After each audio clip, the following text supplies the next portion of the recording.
It happened on a Tuesday night. Our son raised his hand to his father. 53 years I gave him everything. He looked his father in the eyes and struck him. That was his first mistake. His second was thinking we'd just take it. By Wednesday morning, everything changed. We served him breakfast.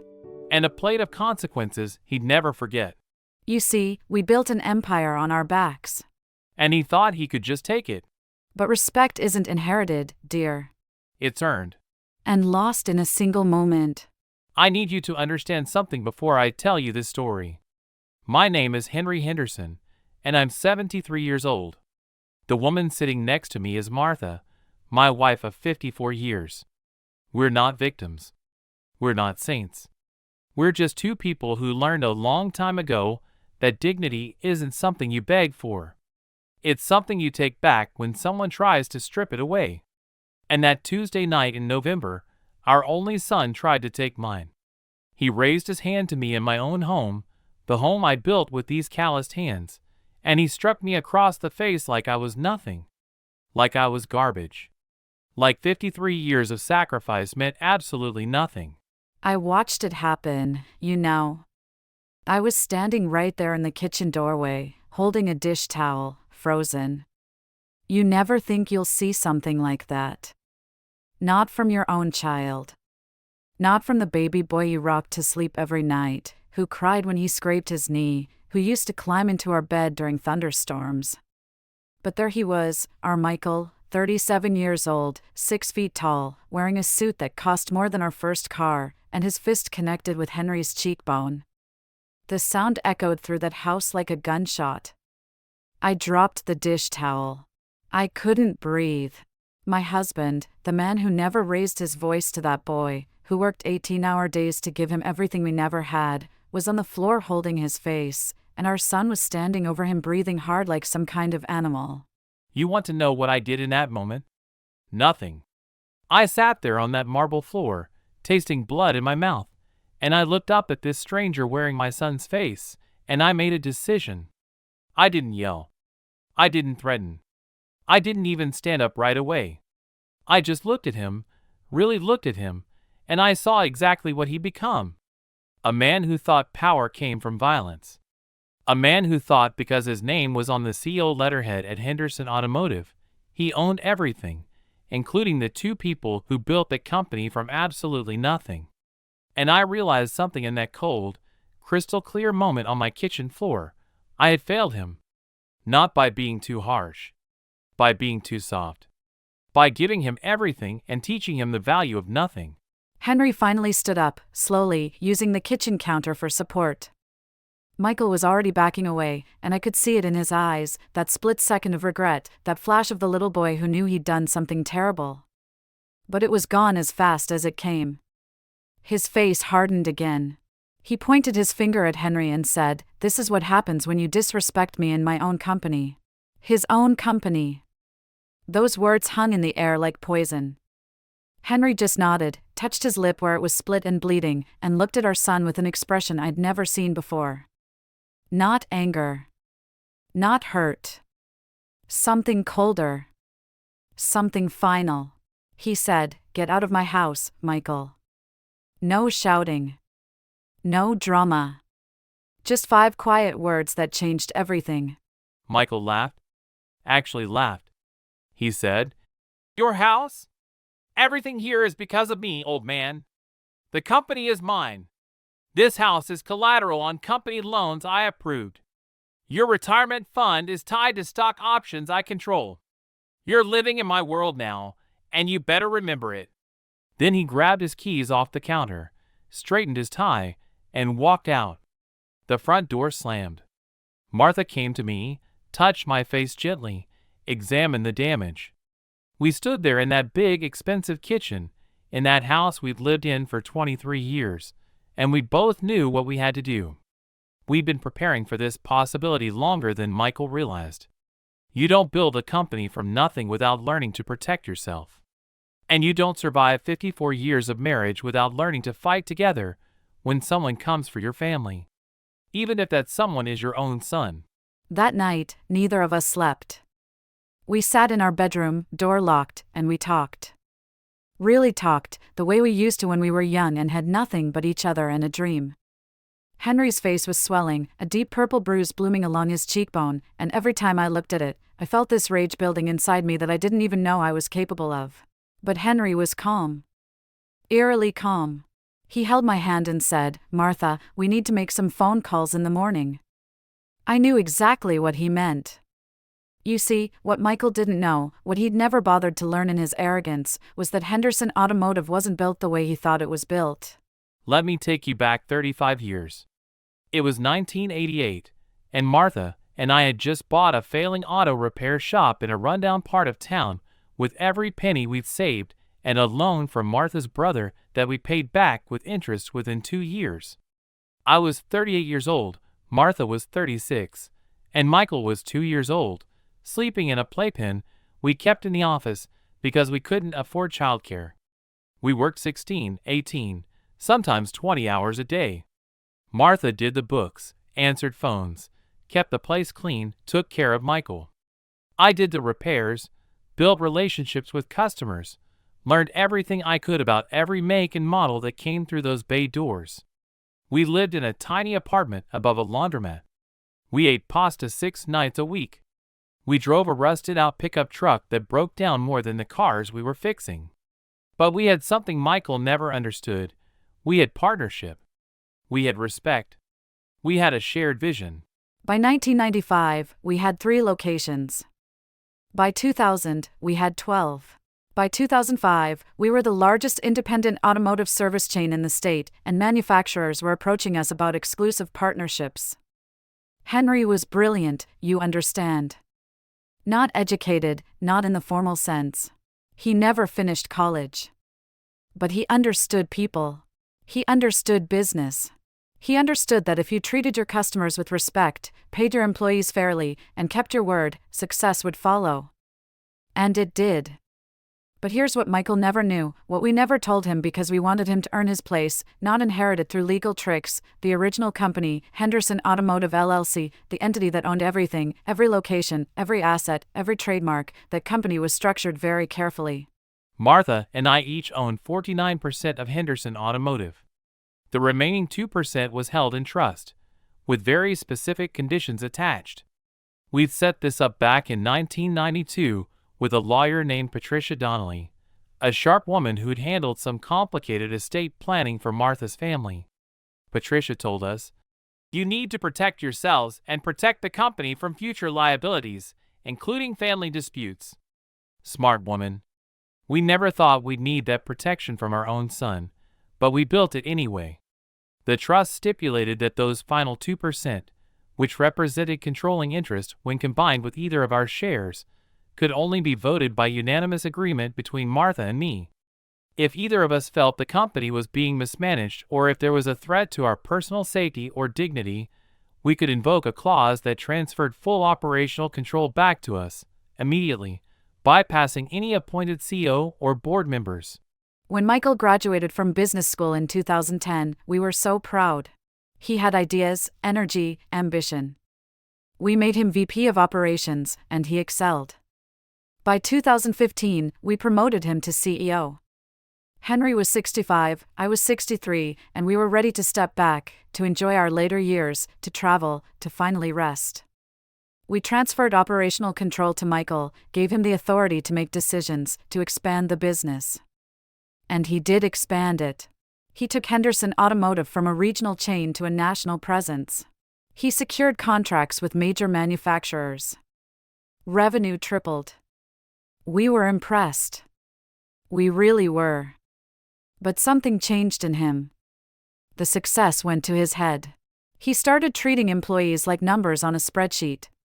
He cut benefits to boost quarterly profits. He closed locations that had been serving communities for decades because the margins weren't high enough. And slowly, gradually, he started treating us like we were in his way. The disrespect didn't happen overnight. It was gradual, like water eroding stone. It started about 3 years ago, maybe 2020 or so. Small things at first. Michael would schedule board meetings without telling us, even though we still held majority ownership. He'd make major decisions and inform us after the fact. When we questioned him, he'd sigh like we were senile old fools who didn't understand modern business practices. He started calling less, visiting even less. Christmas, Thanksgiving, maybe a birthday if we were lucky, and even then he'd spend the whole time on his phone, taking calls, barking orders. Martha would cook for hours, set a beautiful table, and he'd eat standing up, checking his watch every 5 minutes. The respect we taught him, the values we'd instilled, they just vanished, replaced by this corporate shark who looked like our son but acted like a stranger. I remember the moment I knew we'd lost him, really lost him. It was Easter Sunday, 2022. We'd invited Michael and his girlfriend, Stephanie, a woman we'd met exactly twice in the 2 years they'd been together. They arrived late, during dessert. Michael barely apologized, didn't hug either of us, just sat down and started complaining about a supplier contract that was costing him money. Not the company. Him. "It's costing me millions," he said. Henry very gently pointed out that the supplier in question was a family-owned business we'd worked with for 30 years, good people who'd stood by us during the 2008 recession when bigger suppliers had demanded payment up front. Michael rolled his eyes. He actually rolled his eyes at his father and said, "That's exactly the problem with your generation. Too much loyalty, not enough logic. Sentiment doesn't pay shareholders." Shareholders. We were the shareholders. Martha and I owned 98% of the company. But he talked like we were irrelevant. That's when the lawyers got involved. Not our lawyers. His. About 6 months after that Easter dinner, Michael came to us with a proposal. He wanted us to sign over our shares to a family trust that he would manage. He had a whole presentation prepared, charts and graphs, talking about tax efficiency and estate planning and asset protection. It sounded official, professional. But Patricia Donnelly, our lawyer, the same woman who had set up the original structure, she read through his proposal in about 30 minutes and called me immediately. "Henry," she said, "this document would strip you and Martha of all controlling power. You'd be minority stakeholders in your own company with no voting rights. If you sign this, Michael could remove you from the board, sell the company, dissolve it entirely, and you'd have no legal recourse whatsoever. This isn't estate planning. This is a hostile takeover disguised as family paperwork." When we told Michael we weren't signing, the mask came off completely. He sat in our living room, the living room we'd furnished with the profits from decades of hard work, and he threatened us. "You're making a mistake," he said. "I'm trying to protect this family's legacy, and you're being stubborn and stupid. Fine. But don't come crying to me when the IRS comes after your estate or when you need expensive medical care and realize you're cash poor." Cash poor. We had more liquid assets than he realized, kept separate from the company, invested conservatively over decades. But that wasn't the point. The point was that our son, the boy we'd raised to value integrity and family above all else, was threatening his own parents with financial abandonment because we wouldn't surrender control of the company we'd built with our bare hands. The next 18 months were hell. Michael stopped speaking to us almost entirely unless it was company business, and even then it was brief, cold, professional. He started making decisions that benefited him personally at the company's expense. He approved himself bonuses that weren't performance-based. He hired a PR firm to build his personal brand, billing it to Henderson Automotive. He gave interviews to business magazines where he talked about transforming his father's struggling repair shops into a modern automotive empire, like I'd been some kind of incompetent mechanic who got lucky. Meanwhile, Martha and I showed up to the quarterly board meetings, sat at the table we'd bought, in the building we'd purchased, and watched our son pretend we were invisible. Other board members, people we'd hired, people who owed their careers to us, they deferred to Michael on everything. We'd become ghosts in our own company. Then came that Tuesday. November 14th, 2023. I remember the date because it was 3 days before our 54th wedding anniversary. Michael called that morning, said he needed to come by the house that evening to discuss urgent company matters. He sounded agitated on the phone, angry even. Henry and I exchanged looks.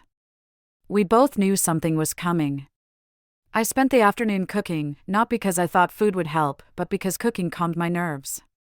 I made a roast, Michael's favorite from when he was young, with roasted vegetables and fresh bread. Stupid, maybe, trying to reach him through comfort food like he was still a child. But hope dies hard in a mother's heart. He arrived at 7:30, no Stephanie, no girlfriend, just Michael in his expensive suit, carrying a leather portfolio. He didn't compliment the meal. Didn't comment on the effort Martha had made. Just sat down at the dinner table, opened his portfolio, and slid a document across to me. "I need you to sign this," he said. No preamble. No explanation. I picked up the document and started reading. It was a resignation letter. My resignation letter, pre-written, removing me as chairman of the board of Henderson Automotive, effective immediately, citing health concerns and diminished mental capacity as the reason. I read it twice to make sure I was understanding correctly. Then I looked at my son and said, "You want me to sign a document declaring myself mentally incompetent?" Michael didn't even blink. He said, "It's a formality, Dad. You're 73 years old. You had a minor stroke 2 years ago. Henry did have a small stroke in 2021, very minor. He recovered completely within weeks, no lasting effects. But Michael was using it. Weaponizing his father's medical history. The board is concerned," Michael continued, "and frankly, so am I. Your judgment has been questionable lately. Fighting me on basic business decisions, refusing to modernize your thinking. This is the graceful way out. You sign, you step down, you retain your shares but give up voting rights for your own protection, and we avoid an ugly situation where the board forces you out." I set the document down very carefully. I felt Martha's hand on my arm, steadying me. I said, "Michael, I'm not signing this. I'm not mentally incompetent. I'm not resigning. And if you think the board can remove me, you clearly haven't read the company bylaws that I wrote." Michael's face darkened. He stood up, leaned over the table, and said, "You're going to sign it, old man, because if you don't, I'll make your life a living hell. I'll tie up every penny you have in litigation. I'll drag you through court proceedings that will destroy whatever's left of your reputation. I'll tell the world that Henry Henderson, the great self-made businessman, has dementia and is too senile to know when he's been defeated." The venom in his voice, the contempt, it was like being stabbed. This wasn't my son. This was a monster wearing my son's face. I stood up then. I couldn't help it. I said, "Michael, stop. Please. This is your father. We can work this out. Whatever's wrong, whatever you think we've done, we can fix it. We're family." He turned to me, and the look on his face, I'll never forget it. Pure disdain. "Family," he said. "You two are anchors dragging this company down. You're relics from a dead era who don't understand that business is about profit, not sentiment. Every decision I've had to fight you on, every modernization you've resisted, it's cost me opportunities and money. You should be thanking me for letting you live in this house, for keeping you on payrolls you no longer earn. Payrolls. We owned the company. We were the company. But in his mind, he'd already erased us." That's when I stood up. Slowly, because my knees aren't what they used to be, but I stood up to my full height, looked my son in the eye, and I said, "Michael, you need to leave. Now! We're not signing anything. We're not resigning. And we're not going to stand here and be disrespected in our own home by our own son. Get out." For a moment, I thought maybe, just maybe, he'd hear the finality in my voice. That some part of the boy we raised would recognize he'd crossed a line. But instead, his face twisted with rage. He shouted, "This is my house. These are my assets. Everything you think you own, I control. You're nothing without me." And I made the mistake of saying the truth. I said, "Actually, son, you're nothing without what we built. And you're about to learn that." That's when he snapped. Michael grabbed the edge of the dining table, shoved it hard enough that plates and glasses crashed to the floor, and he lunged at Henry. I screamed. I actually screamed, something I'd never done in my entire life. Michael grabbed Henry by the collar of his shirt, and Henry, trying to defend himself, pushed back. They struggled for a moment, and then Michael drew back his fist and punched his father in the face. The sound was horrible. Henry stumbled backward, hit the kitchen counter, and went down. Michael stood there breathing hard, fists still clenched, and for a second he looked shocked at what he'd done. But only for a second. Then his face hardened again, and he said, "Stay down, old man. And sign the goddamn papers, or next time will be worse." I sat on that floor, tasting blood, feeling my eyes starting to swell, and I looked up at the man who used to be my son. Martha was crying, rushing toward me, and Michael was already backing toward the door, adjusting his suit jacket like nothing had happened. I didn't yell. I didn't threaten. I just said very quietly, "You're going to regret this, Michael. Not because I'm going to hurt you, but because you've forgotten who you're dealing with." He laughed, grabbed his portfolio, and walked out. The door slammed. Silence. Martha helped me to my feet, got ice for my face, and we stood there in our destroyed kitchen, holding each other. And I said to my wife, "Call Patricia. Tell her it's time. Tell her we're invoking the clause." I made the call that night, at 11:30, didn't even wait until morning. Patricia Donnelly answered on the third ring, listened to everything I told her, and said, "I'll have the paperwork ready by 9 a.m. This is what we prepared for, Martha. I'm sorry it came to this." Then I called our accountant, David Chin, woke him up, told him we needed a complete audit of Henderson Automotive's finances going back 3 years, every transaction Michael had authorized, every contract he'd signed, every bonus he'd approved. David said, "Give me 48 hours. Finally, Henry and I sat down at our computer, and we started going through files, documents, emails, everything we'd been quietly collecting for the past 18 months since the hostile takeover attempt. Evidence of Michael's mismanagement. Evidence of self-dealing. Evidence of decisions that violated fiduciary duty. We'd been hoping we'd never need it. We'd been praying our son would come back to his senses. But hope dies when your child's fist connects with your husband's face." Wednesday morning, I woke up at 5 a.m., same as I'd done for 50 years. My face looked like I'd gone 10 rounds with a heavyweight boxer.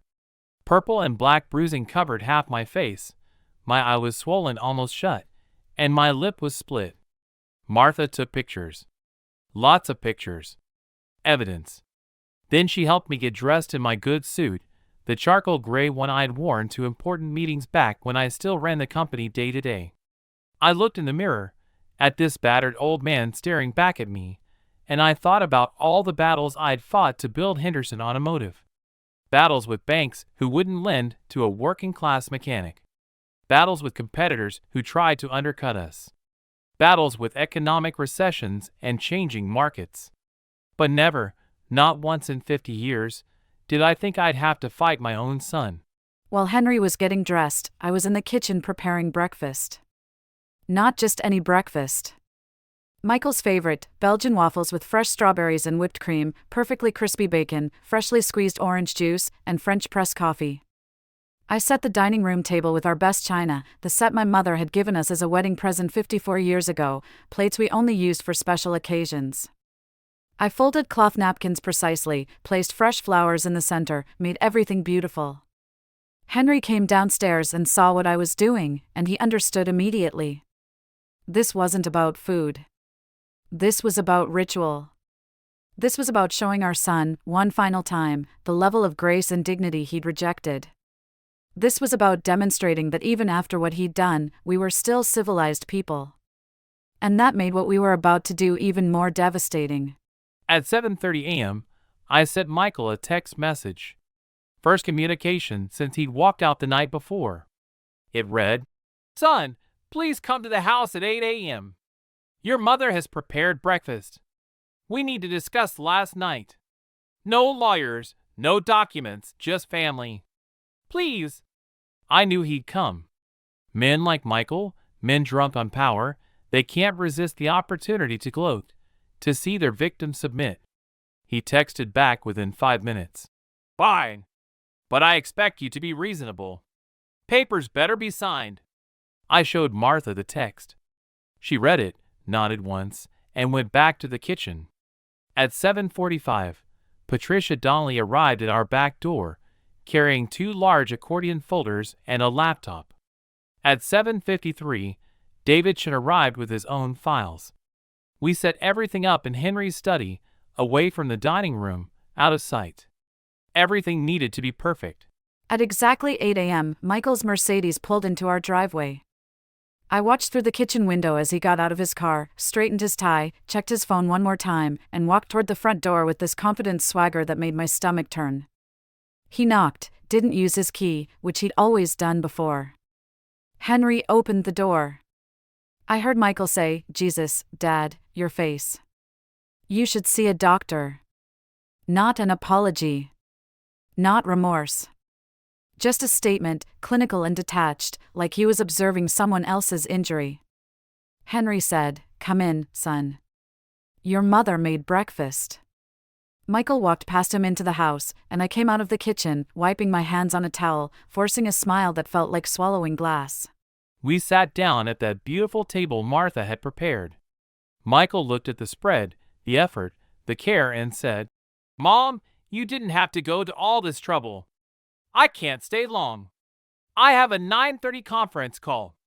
But he sat down anyway. He served himself waffles, bacon, poured coffee. Martha and I sat across from him, not eating, just watching. He took a bite, nodded appreciatively, and said, "Okay, so let's talk. I assume you've reconsidered the resignation. I'm willing to be generous. You sign today, I'll make sure you receive a comfortable monthly allowance, keep the house, all medical expenses covered. You'll be taken care of. But the company moves forward under my complete control. That's the deal. Take it or leave it." I looked at Henry. He looked at me. 54 years of marriage means you can have entire conversations without words. I nodded slightly. He nodded back. Then Henry set down his coffee cup very carefully, folded his hands on the table, and said, "Michael, before we discuss any agreements, I need you to understand something. What happened last night, you putting your hands on me, striking me in my own home, that crossed a line that can't be uncrossed. You're my son, and I love you, but love doesn't mean accepting abuse. Love doesn't mean surrendering everything we built because you've decided you deserve it more than we do." Michael's face started to darken. He set down his fork. "Dad, don't be dramatic. It was a shove. You fell. You're old. It happens. Let's move past it." I reached into my jacket pocket and pulled out my phone. I placed it on the table, screen up, showing the photos Martha had taken that morning. The bruising, the split lip, the swollen eye. "That's not a shove, Michael. That's assault. That's battery. That's a crime. And we have photos time-stamped, documented." Michael's confident expression flickered. "You wouldn't," he said. "You wouldn't report your own son. That would destroy the company's reputation. Tank the stock price. Cost everyone their jobs. You built Henderson Automotive. You wouldn't burn it down out of spite." I leaned forward, looked him dead in the eye, and said, "You're right. I wouldn't burn down the company. But I will burn down the fiction that you control it. Because, son, you never did." That's when I stood up and walked to the dining room doorway. I opened it, and Patricia Donnelly walked in, followed by David Chin. Both carrying their files, both with expressions of professional solemnity. Michael's face went white.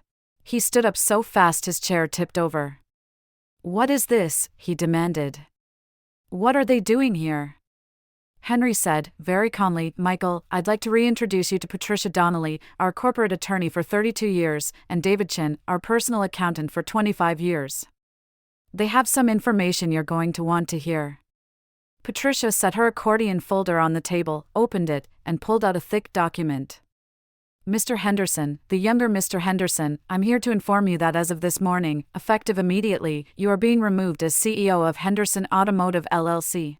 You should have seen his face. The color drained completely. He looked like someone had hit him with a sledgehammer. "You can't do that," he stammered. "I have a contract. I have board approval. I have controlling interest through operational authority." Patricia smiled, not warmly. Actually, you don't.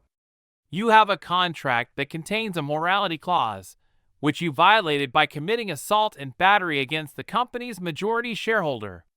You have operational authority that was granted conditionally and can be revoked at any time by unanimous vote of the true controlling shareholders, which are your parents, who together own 98% of the company. And as for the board, the bylaws state very clearly that the board serves at the pleasure of the majority shareholders, not the other way around. Patricia pulled out another document, this one with multiple tabs and highlights. Furthermore, Mr. Davidson has completed an expedited audit of company finances over the past 3 years, and we've discovered some very interesting irregularities. Unauthorized bonuses totaling $1.7 million. Personal expenses billed to company accounts, including a $50,000 watch, luxury vacations, and a lease on a vacation property in Aspen. Consulting contracts with firms that appear to be shells, funneling money to offshore accounts. And most egregiously, the attempted coercion of majority shareholders to sign documents under duress, which constitutes fraud and breach of fiduciary duty. Michael was shaking now, actual trembling, and he looked at his father with something between rage and fear. This is insane. You're senile. Both of you. No court will uphold this. Davidson stepped forward then, this quiet man who'd managed our personal finances for decades, who'd helped us build wealth conservatively and legally, and he placed a spreadsheet on the table in front of Michael. Actually, Mr. Henderson, every transaction I've listed has been verified through bank records, company credit card statements, and email communications. This isn't speculation. This is documentation. And it's already been filed with the company's board of directors and the state regulatory commission. You're not just being removed as CO. You're being investigated for embezzlement and fraud. Michael lunged forward like he was going to grab the documents, but Henry stood up, placing himself between his son and the lawyers. Don't, Henry said quietly. Don't make this worse than it already is. I watched my son collapse back into his chair, head in his hands, and for a moment I saw the boy he used to be. The child who cried when he accidentally broke a toy. The teenager who apologized for missing curfew. But then he looked up, and that boy was gone. He pointed at Henry and said, "You planned this. You've been planning this for months. This whole thing, it's a setup. You pushed me into this. You wanted an excuse to take the company back." The delusion, the inability to accept responsibility, it was staggering. Henry just shook his head sadly and said, "No, son. We gave you every chance. Every opportunity. We hoped, prayed even, that you'd succeed. That you'd prove yourself worthy of what we'd built. But you chose greed. You chose disrespect. You chose violence. This isn't us taking the company back. This is you forfeiting what you were given." Patricia pulled out one more document, this one a simple 2-page agreement. Michael, you have 2 choices. Choice 1, you resign immediately, effective today, with a neutral severance package and a non-disparagement agreement. You sign this, you walk away quietly, and we don't pursue criminal charges for assault or civil charges for embezzlement. You get to keep your reputation, find another job, rebuild your life. Choice 2, you fight this, we file police reports, we file civil suits, we make everything public, and you spend the next 5 years in courtrooms explaining to judges and juries why you stole from and assaulted your elderly parents. Henderson Automotive survives either way. The question is whether you survive. She placed a pen on top of the document. You have 30 minutes to decide. Michael looked at that document like it was a snake. Then he looked at us, his parents, and I could see him searching for something, some crack in our resolve, some sign that we'd back down if he just pushed hard enough. But we'd already made our decision. Love doesn't mean accepting abuse. Love means setting boundaries. He said, his voice breaking slightly, "If I sign this, what do I get?" Henry said, "You get a fair severance. 6 months' salary, continuation of health insurance, and we don't contest unemployment. You get our silence about what you've done. And you get the chance to learn from this and become better than you are right now. That's more than you deserve, but it's what we're offering because despite everything, you're still our son. Michael signed the document. His hand was shaking so badly he could barely write his name, but he signed it. Patricia witnessed it, collected it, and placed it in her folder. Then Michael stood up, looked at me with eyes full of hatred and something that might have been shame, and said, "I'll never forgive you for this." I nodded. "I know. But maybe someday you'll understand it." He walked toward the door, stopped, turned back one more time. "The company will fail without me. You're too old. Too outdated. You'll run it into the ground." Martha spoke then, her voice gentle but firm. "Sweetheart, we built this company from nothing once. We can certainly run it at 73. And unlike you, we know that success isn't measured just in profit. It's measured in how you treat people, even the ones who hurt you." Michael walked out of our house at 8:53 a.m. on Wednesday in November 15, 2023. We watched through the window as he got into his Mercedes, sat there for a long moment with his head on the steering wheel, then drove away. Patricia and David stayed for another hour, filing paperwork, making calls, ensuring every legal detail was locked down tight. By 10 a.m., an emergency board meeting had been convened. By 11 a.m., Henry was reinstated as chairman and interim CEO of Henderson Automotive. By noon, a press release went out announcing Michael's resignation to pursue other opportunities and thanking him for his service. Professional. Clean. No scandal. We gave him that much dignity, even though he'd given us none. The first thing I did as CEO was call an all-hands meeting at company headquarters. Every employee, from mechanics to managers, gathered in the main assembly area at 2 p.m. I stood up there, 73 years old with a face that looked like I'd been in a bar fight, and I told them the truth. Not about the assault, not about the embezzlement, but about the future. I said, "Some of you may have heard that my son is no longer with the company. That's true. It was a difficult decision, but it was necessary. Henderson Automotive was built on principles that were being compromised, treating employees with respect, treating customers with integrity, and putting people before pure profit. We're going back to those principles starting today. I'm not here to stay forever. I'm here to stabilize, to rebuild trust, and to find the right leadership for the next generation. Leadership that shares our values." The response was overwhelming. Employees who'd been demoralized under Michael's leadership, who'd been treated like replaceable parts, they stood and applauded. Some were crying. A mechanic named Rodriguez, who'd been with us for 28 years, came up after the meeting and said, "Mrs. Henderson, we've been praying you and Mr. Henderson would come back. Things haven't been right. It's good to have you home. Home." That's what Henderson Automotive had always been. Not just a business, but a community. Michael had forgotten that. He'd turned it into a machine designed only to generate wealth. But wealth without purpose is just numbers on paper. We'd built something that mattered to people's lives, that supported families, that contributed to communities. That was worth fighting for. Over the next 6 months, we made significant changes. We restored employee benefits that Michael had cut. We reopened 2 locations he closed, rehiring the workers who'd been laid off. We renegotiated contracts with suppliers to build long-term partnerships instead of squeezing every penny. And yes, profits dropped slightly in the short term, but employee retention skyrocketed. Customer satisfaction scores went through the roof. Within a year, Henderson Automotive was more stable, more respected, and more successful than it had been under Michael's aggressive expansion. We also began actively searching for new leadership, talking to candidates who understood that business success and human values aren't opposing forces, but complementary ones. But I won't lie to you. The personal cost was enormous. Michael didn't just leave the company.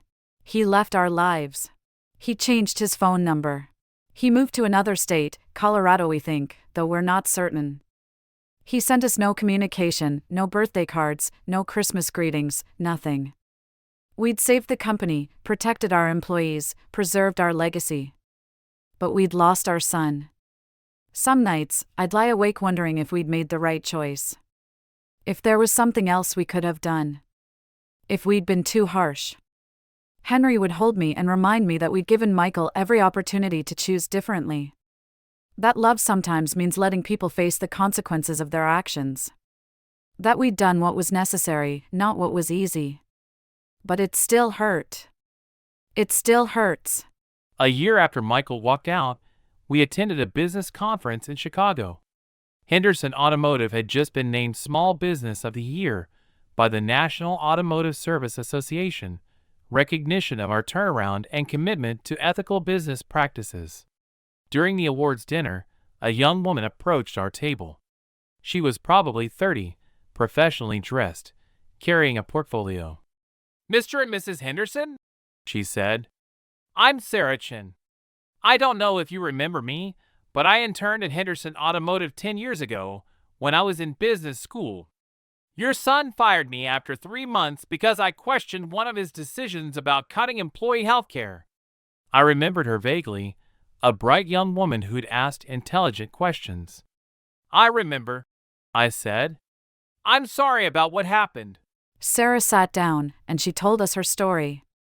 After being fired, she'd gone to work for a small family-owned business in Minnesota, learned everything she could about ethical business management, and eventually became CEO. Her company had just been acquired by a major corporation, making her financially secure and giving her the freedom to choose her next move. "I heard what happened with your son," she said. "I heard you took back the company. And I heard you're looking for a new CEO. I'd like to be considered. Henderson Automotive taught me what kind of leader I wanted to be, even if the lesson came from watching what not to do. I believe in what you built. I believe in the values you represent. And I'd be honored to help carry that forward." We interviewed Sarah Chin extensively over the next 3 months. We had Patricia run background checks. We had David review her financial history. We brought her to company headquarters, let her meet employees, tour facilities, ask questions. And everything we learned confirmed what we'd sensed in that first conversation. She was the real deal. Smart, ethical, driven, but not at the expense of human dignity. In June 2024, we announced her appointment as CEO of Henderson Automotive. The transition was smooth, professional, exactly what we'd hoped for when we first made Michael CEO but never received. Sarah understood something Michael never did, that leadership is service, not domination. That success is measured in lives improved, not just dollars earned. On the day we officially handed over control to Sarah, Henry and I stood in the parking lot of our original auto repair shop, the one we'd bought in 1988, the one that started everything. It was still operating, still serving the community, now run by Rodriguez's son. We held hands and looked at that old building with its faded sign, and Henry said, "We did it, Martha. We protected what we built. We preserved what matters." And I said, "Yes. But I wish our son could have been part of it." Because that's the truth. Victory doesn't always feel like victory when it costs you your child. We'd won. We'd saved the company. We'd upheld our values. But we'd lost Michael. Not to death, which would have been grief we could process, but to his own choices, which was grief that never quite heals. Do I regret what we did? No. Would I do it differently if I could go back? I don't know. Maybe I'd try one more conversation. Maybe I'd be clearer earlier about boundaries and expectations. Maybe I'd push back sooner when I first saw the warning signs. But hindsight is easy. In the moment, you make the best decisions you can with the information you have. We chose to protect ourselves, our employees, and our legacy. We chose dignity over enabling abuse. We chose principles over peace. And those choices, as painful as they've been, were right. Because the alternative, signing those papers, accepting the abuse, surrendering what we built to someone who didn't respect it, that would have killed us both. Not physically, though maybe that too eventually. But spiritually, we'd have died inside, piece by piece, watching everything we'd worked for be dismantled by greed and ego. It's been 2 years now since that November morning. 2 years since Michael walked out of our house and our lives. Henderson Automotive is thriving under Sarah's leadership. She's expanded into electric vehicle services, something Michael always resisted because it required upfront investment. She's implemented profit-sharing programs for employees, created apprenticeship opportunities for young mechanics, and established partnerships with community colleges. Revenue is up 23%. Employee satisfaction is at an all-time high. We finally did find the right person to carry our legacy forward. It just wasn't our son. And that knowledge sits in my chest like a stone, heavy and cold, even on the brightest days. People ask me sometimes if Michael ever reached out, if there's been any contact, any attempt at reconciliation. The answer is complicated. About 8 months after he left, we received a letter forwarded through Patricia's law office. No return address. Michael's handwriting on expensive stationery. The letter was 3 pages long, and I've read it probably 100 times, trying to understand the man who wrote it. He didn't apologize for hitting me. He didn't acknowledge the embezzlement or the manipulation. What he wrote was this: "You won. You got what you wanted. The company. The control. The moral high ground. I hope it was worth losing your son. I hope when you're lying in a hospital bed someday, dying alone, you remember that you chose a business over your own child. I'm doing fine, by the way. I don't need you. I never did." I cried when Henry read me that letter. Not because of the cruelty, though it was cruel, but because of the delusion embedded in every word. Michael still couldn't see it. Still couldn't understand that we hadn't chosen the business over him. We'd chosen ourselves. We'd chosen our dignity. We'd chosen to not be victims of abuse, even when the abuser was our own son. But in his mind, we were the villains. We were the ones who'd betrayed him by refusing to be dominated, controlled, and physically harmed. The cognitive dissonance was staggering. And heartbreaking. Because it meant he hadn't learned anything. Hadn't grown. Hadn't looked in the mirror and recognized what he'd become. Henry wrote a response, though we never sent it. I found it in his desk drawer months later, when I was looking for a checkbook. He'd written, "Michael, I don't know if you'll ever read this. I don't know if you're even the same person anymore, or if the son I raised is completely gone. But I need to say this, even if only to myself. I didn't win anything. I lost my son. You didn't lose anything you ever truly owned. You lost the illusion that power justifies cruelty. That success excuses abuse. That being family means accepting mistreatment. I'm sorry I couldn't teach you better. I'm sorry the world we gave you was so comfortable that you never learned humility. But I'm not sorry for protecting your mother and myself from violence. And I'm not sorry for preserving what we built. Love you. Miss you. But won't apologize for surviving you." We're in our mid-70s now. Henry just turned 75 in March, and I'll be 74 this September. We know our time is finite. We know that at some point, probably sooner than we'd like, Henderson Automotive will exist without us. We've made our peace with that. Our wills are in order, everything documented and clear. The company goes into a trust that ensures it maintains its values even after we're gone. Sarah has first right of refusal to purchase controlling interest at a fair market price. Employees have stock options that vest over time. The legacy is protected. But there's one clause in our will that keeps me awake some nights. We've left Michael a single dollar. Not out of spite, but to make it legally clear that we didn't forget him. That his disinheritance was intentional, not an oversight. Last month, we held the annual Henderson Automotive Family Day, something we'd started back in the 1990s, when the company was still small. Employees bring their families.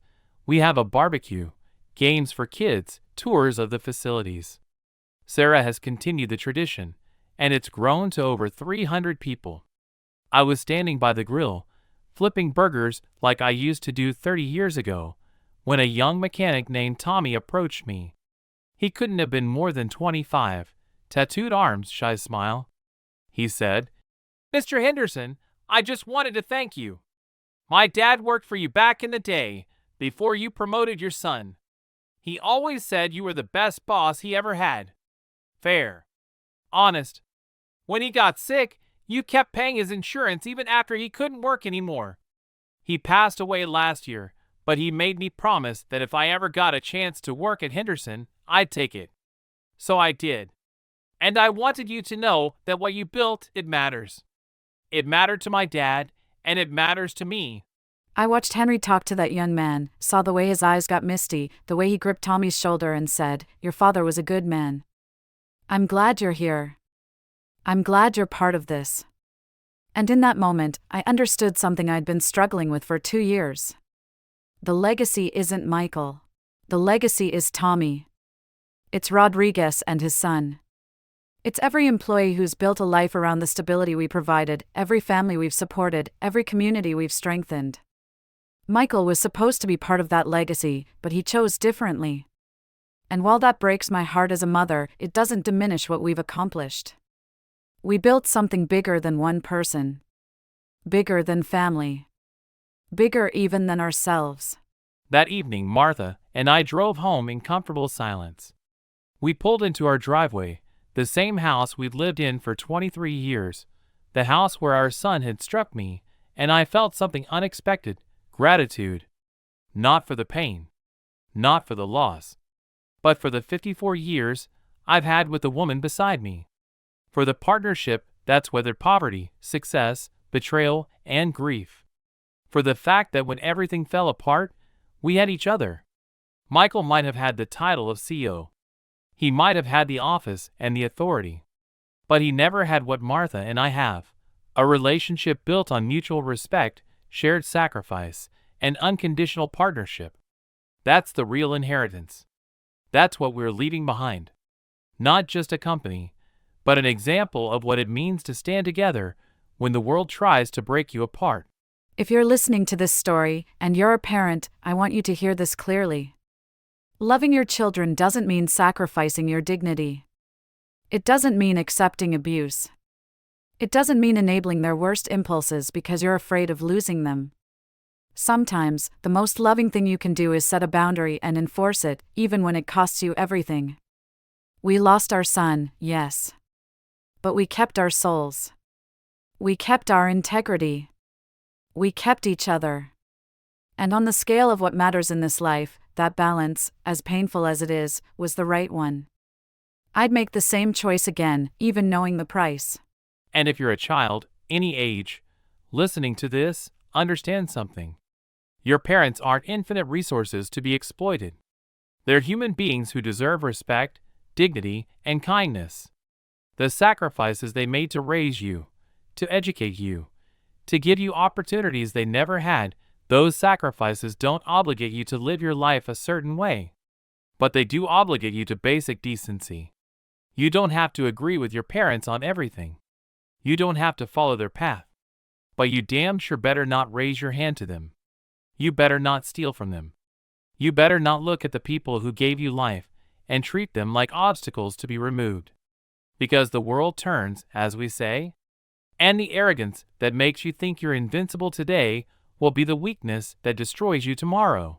3 months ago, on a Tuesday afternoon in September, I was in the garden planting bulbs for spring when Henry came outside with his phone in his hand and a strange expression on his face. "Martha," he said, "I just got a call from a number I didn't recognize." It was Stephanie. Stephanie.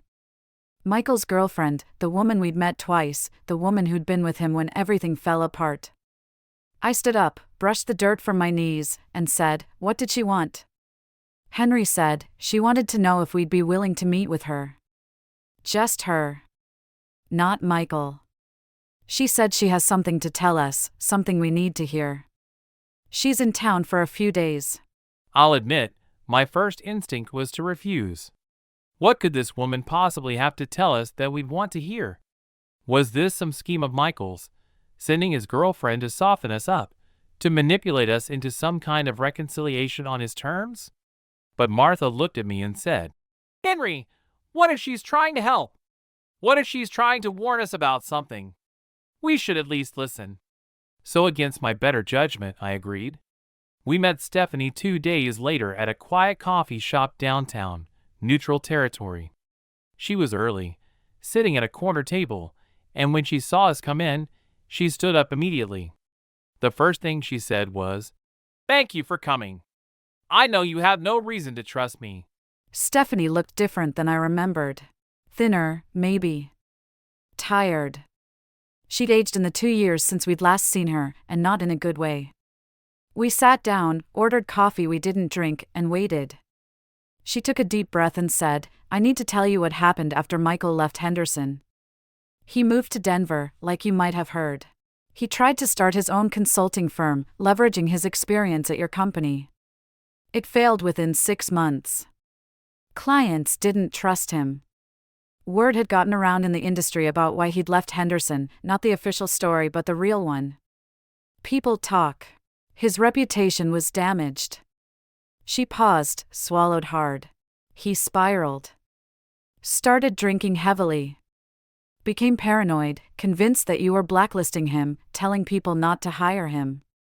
I tried to help, tried to get him into therapy, but he refused. Said therapy was for weak people." Stephanie continued, and her voice was shaking now. "About 8 months after we moved, he got physical with me. Not a slap.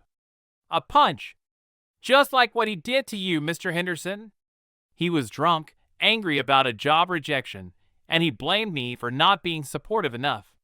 I left that night. Went to stay with my sister. Filed a restraining order. I haven't seen him since, but I hear things through mutual friends. He's still in Denver, still struggling, still drinking, still blaming everyone else for his problems. And I needed to tell you this because you need to know it wasn't your fault. What happened between you and Michael, what he did to you, that's who he is. He didn't hit you because you pushed him too far or didn't give him enough or took away his company. He hit you because he's an abuser. And abusers always find reasons to justify their violence." I reached across the table and took Stephanie's hand. This young woman who'd been through the same trauma we'd experienced, who'd faced the same violence, who'd made the same difficult choice to protect herself.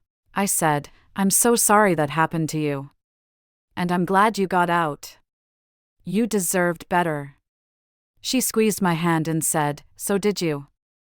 Both of you.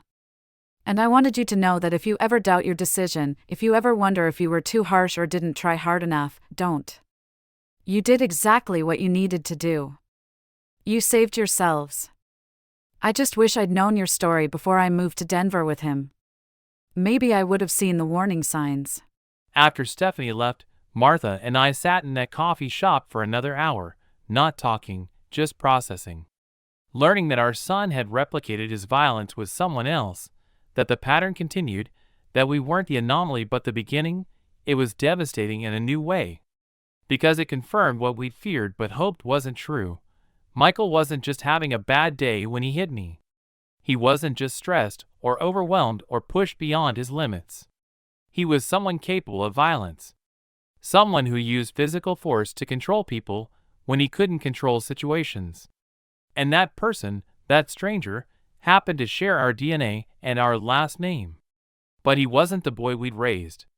Somewhere along the way, that boy had died or transformed or been buried so deep that he might never resurface. Driving home that day, I felt something I hadn't felt in 2 years, clarity.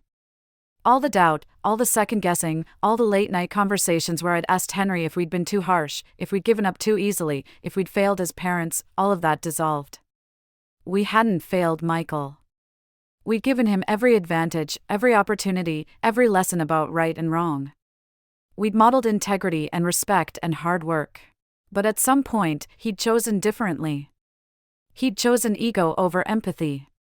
Power over partnership. Violence over vulnerability. Those were his choices, not ours. And while it's a parent's job to raise a child, it's not a parent's job to save an adult from themselves. We'd done what we could. He'd become what he chose. I think that's when I finally made peace with it. Not happiness, understand. Not relief. But peace. The grief will always be there, sitting in my chest like that stone Martha mentioned. I'll always wonder what if. What if we'd done something differently when he was 10, or 15, or 25? What if we'd been stricter? More lenient? What if we'd never made him CO? What if we'd fought harder to reach him before it got to violence? But those questions don't have answers. They're just the echo of a parent's love, trying to find a version of history where everything turns out okay. And I've learned, slowly and painfully, that not every story has a happy ending.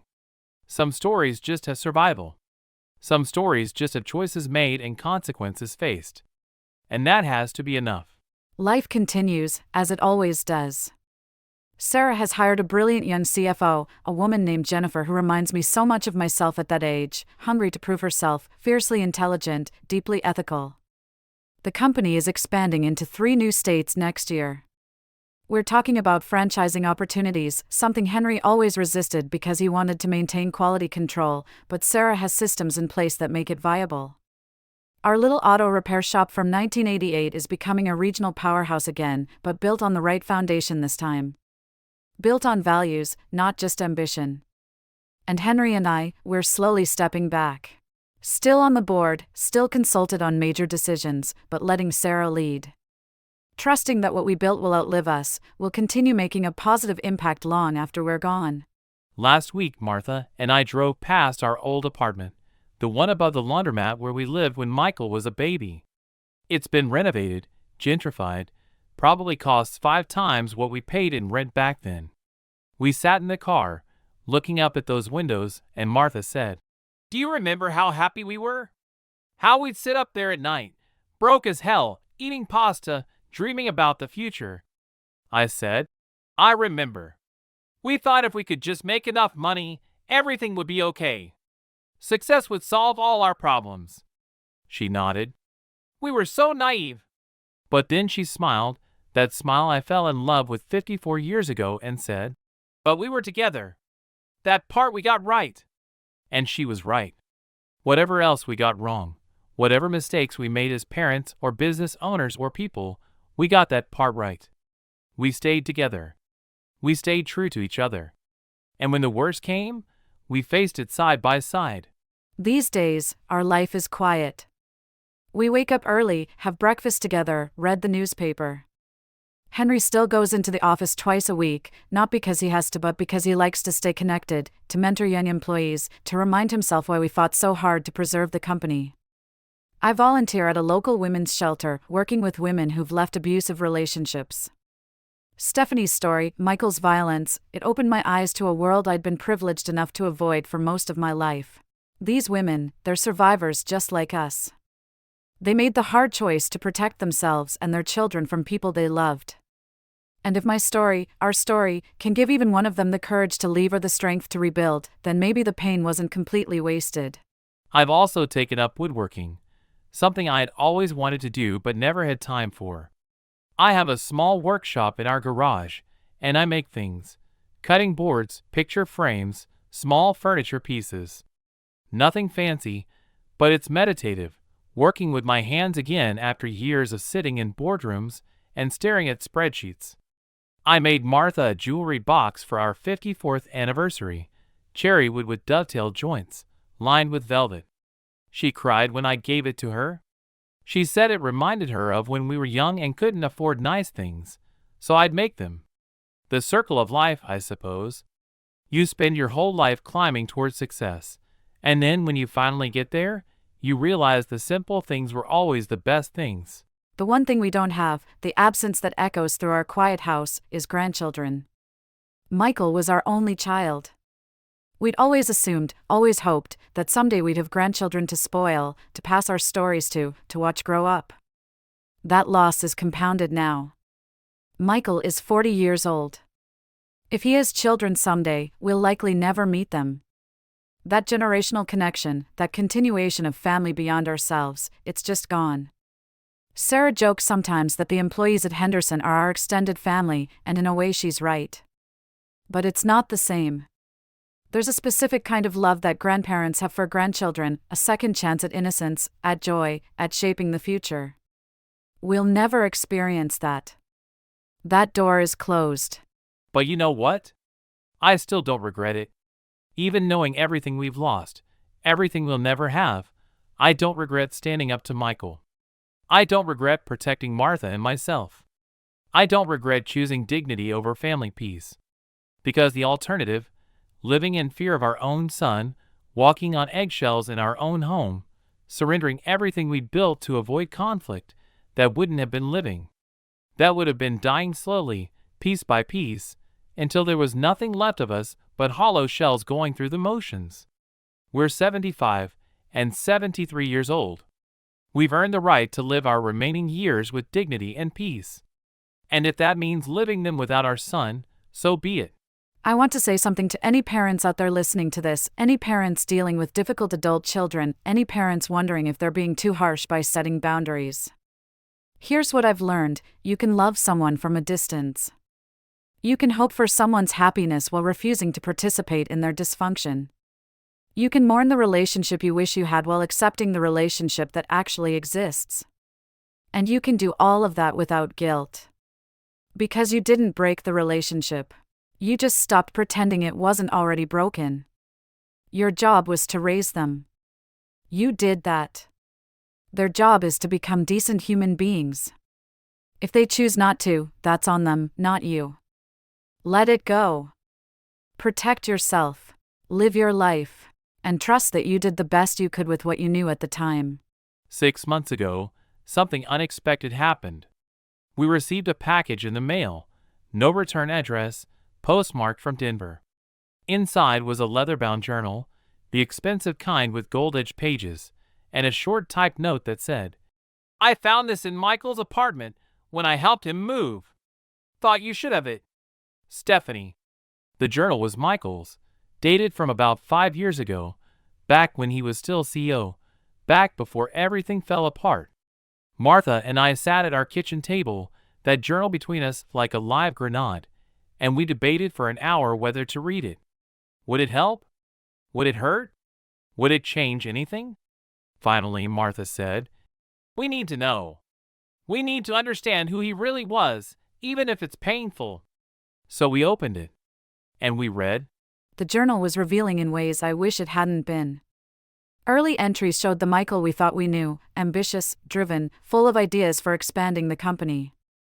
But as the pages progressed, the tone shifted. He started writing about us, his parents, and the contempt was shocking. One entry from 3 years ago read, "Had another board meeting with the dinosaurs today. They still think it's 1995. Every suggestion I make, they question. Every innovation I propose, they resist.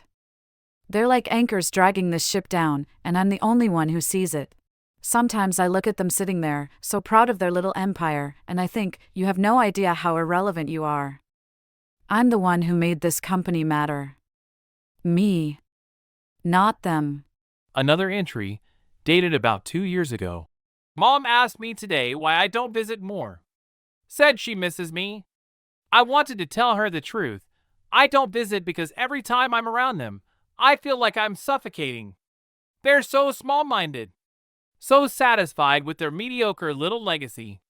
They don't understand that I'm destined for bigger things. Henderson Automotive is just my launching pad.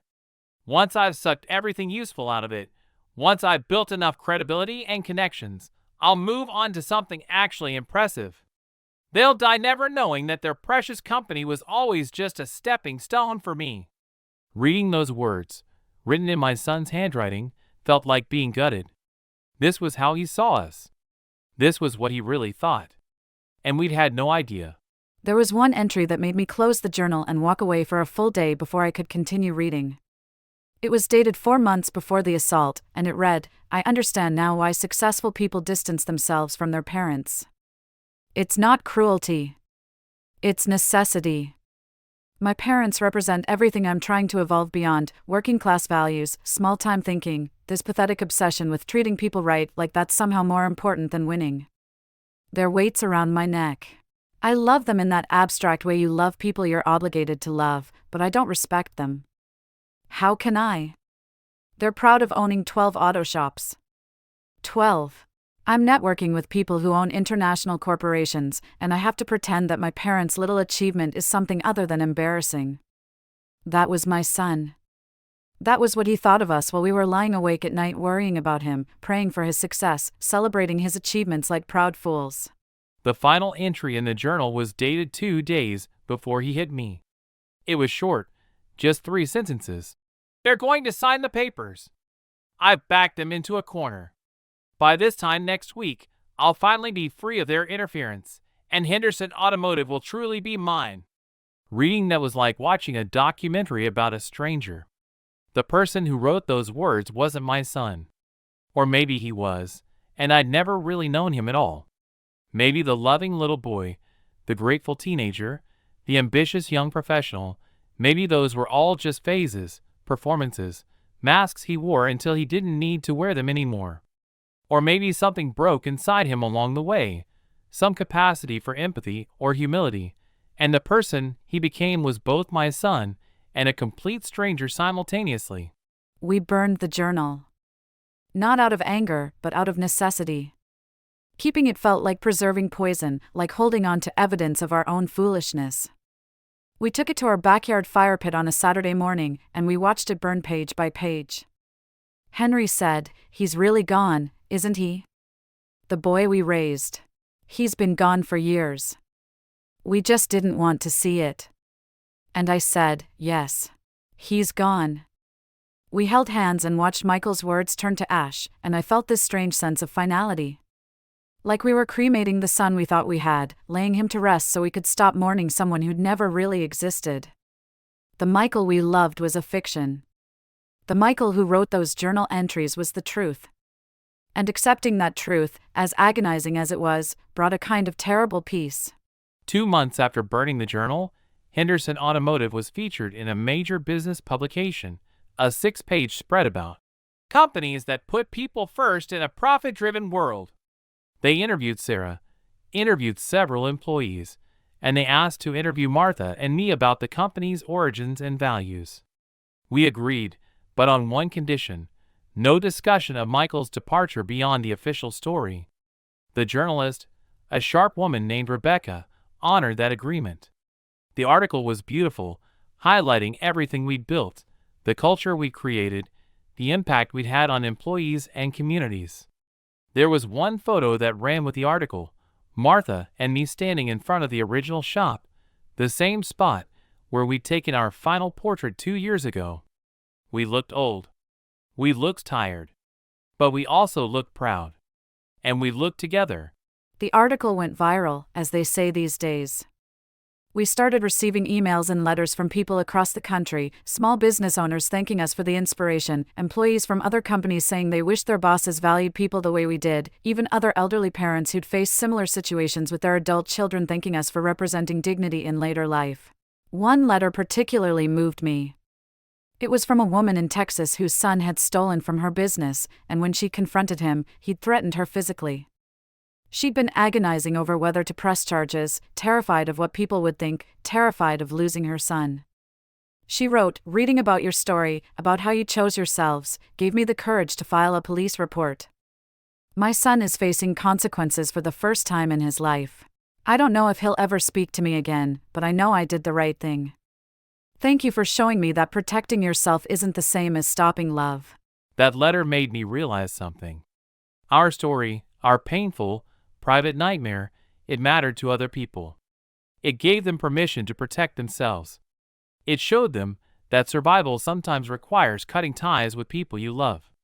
And if our suffering could be transformed into something useful, something that helped even one person make the hard choice to save themselves, then maybe it wasn't entirely wasted. Maybe this was the legacy Michael was supposed to be but couldn't. Not carrying on the business, but carrying on the principle that dignity matters more than obligation. That respect is non-negotiable. That family is earned through behavior, not granted through biology. Last April, Henry had a scare. He collapsed at the office, and Sarah called an ambulance. I met them at the hospital, my heart hammering so hard I thought it would burst through my chest. For 3 terrifying hours, they ran tests while I sat in that sterile waiting room imagining the worst. Turned out it was severe dehydration and low blood sugar, nothing heart-related, nothing catastrophic. But lying in that hospital bed, Henry looked at me and said, "Martha, I'm not ready to go yet. I need to know the company is really stable. I need to know you'll be okay." And I said, Henry Henderson, you're not going anywhere. We've survived too much to let something like dehydration take you down. Besides, who would I argue with about the thermostat? Block 18. But that scare made both of us face something we've been avoiding: our mortality. We're not going to live forever. Statistically, we've got maybe 10, 15 years left if we're lucky and healthy. And when we go, what happens? The company is secured, yes. The employees are taken care of. But what about us? What about our story? We started talking about writing a memoir, or doing interviews, or finding some way to document everything: the building of Henderson Automotive, the betrayal, the recovery, the lessons learned. Not for revenge. Not to hurt Michael, wherever he is. But to leave behind something tangible, something that says, we were here, we mattered, we faced impossible choices, and we survived them. This video series, this interview we're doing now, it's part of that. It's our testimony. Our witness statement to a life lived imperfectly but honestly. Do I have regrets beyond Michael? Of course. I regret that we worked so many hours when he was young, that we missed some of his soccer games and school plays because we were building the business. I regret that maybe we gave him too much too easily, that we shielded him from struggle and inadvertently taught him that success comes without sacrifice. I regret that I didn't see the warning signs earlier, that I explained away his arrogance as confidence, his dismissiveness as ambition. I regret that I didn't fight harder to stay in his life during those final years when he was pulling away. But I can't regret the outcome. Because the outcome, painful as it is, was the result of doing the right thing in an impossible situation. And I'd rather live with the pain of right action than the shame of wrong inaction. If I could give advice to young people starting families and businesses today, it would be this: build your life with someone you respect as much as you love. Business partnerships, marriages, they all come down to respect. Michael never respected us, and that's why everything fell apart. Also, teach your children that they're not entitled to your sacrifices. They can appreciate them, they can be grateful for them, but they can't treat them as debts you owe that justify their bad behavior. And most importantly, build something that reflects your values, not just your ambitions. Because when everything else falls away, when the money is gone and the recognition fades, and the people you thought would stand by you have walked away, your values are what you're left with. And you better make sure you can live with them. Despite everything, I still have hope. Not for reconciliation with Michael necessarily, though if he ever genuinely changed, if he ever did the work to become someone different, I'd be open to conversation. But I have hope for the world. Hope that stories like ours teach the next generation to do better. Hope that Sarah and Jennifer and Tommy and all the young people at Henderson Automotive will build their lives with more wisdom than we had, will avoid our mistakes, will create better families and better businesses. Hope that the work we put into building something ethical and sustainable will ripple outward in ways we can't even imagine. Hope is what keeps you going at 73. It's what makes you plant those bulbs in the garden even though you might not live to see them bloom. You plant them anyway because hope isn't about certainty. It's about possibility. You know what I've learned to appreciate in these later years? The small stuff. The way Martha's hand still fits perfectly in mine after 54 years. The first sip of coffee in the morning. The satisfaction of a car repair done right, even though I don't do them professionally anymore. The thank you notes from employees, handwritten, taking the time to express gratitude. The way the light hits our kitchen in the afternoon, golden and warm. The grandkids we never had, we've made peace with that absence by becoming unofficial grandparents to some of our employees' children. Last Christmas, we had 12 kids at our house, children of Henderson employees, and we played Santa and Mrs. Claus. It's not the same as biological grandchildren, but it's something. It's connection. It's joy. And at this age, you take joy where you find it. This past November marked 4 years since that terrible Tuesday night. For years since Michael raised his hand to his father. For years since we took back our company and lost our son. We didn't do anything special to mark the occasion. We just lived our normal Wednesday, breakfast together, Henry went to the office for a few hours, I volunteered at the shelter, we came home and made dinner together, watched some television, went to bed. Ordinary. peaceful, safe. And I realized that's the victory, isn't it? Not public vindication or financial success or dramatic reconciliation. Just the ability to live ordinary days without fear. Without walking on eggshells. Without managing someone else's rage. The ability to exist in our own home, in our own lives, without being diminished or abused or controlled. That's what we won. And it was worth fighting for. I've started writing letters to Michael, even though I never send them. It's therapeutic, my therapist says. Yes, we have a therapist now, have for about 3 years. Martha insisted after the journal incident. At first, I resisted, thought therapy was self-indulgent. But Dr. Williams has helped us process this grief in ways we couldn't do alone.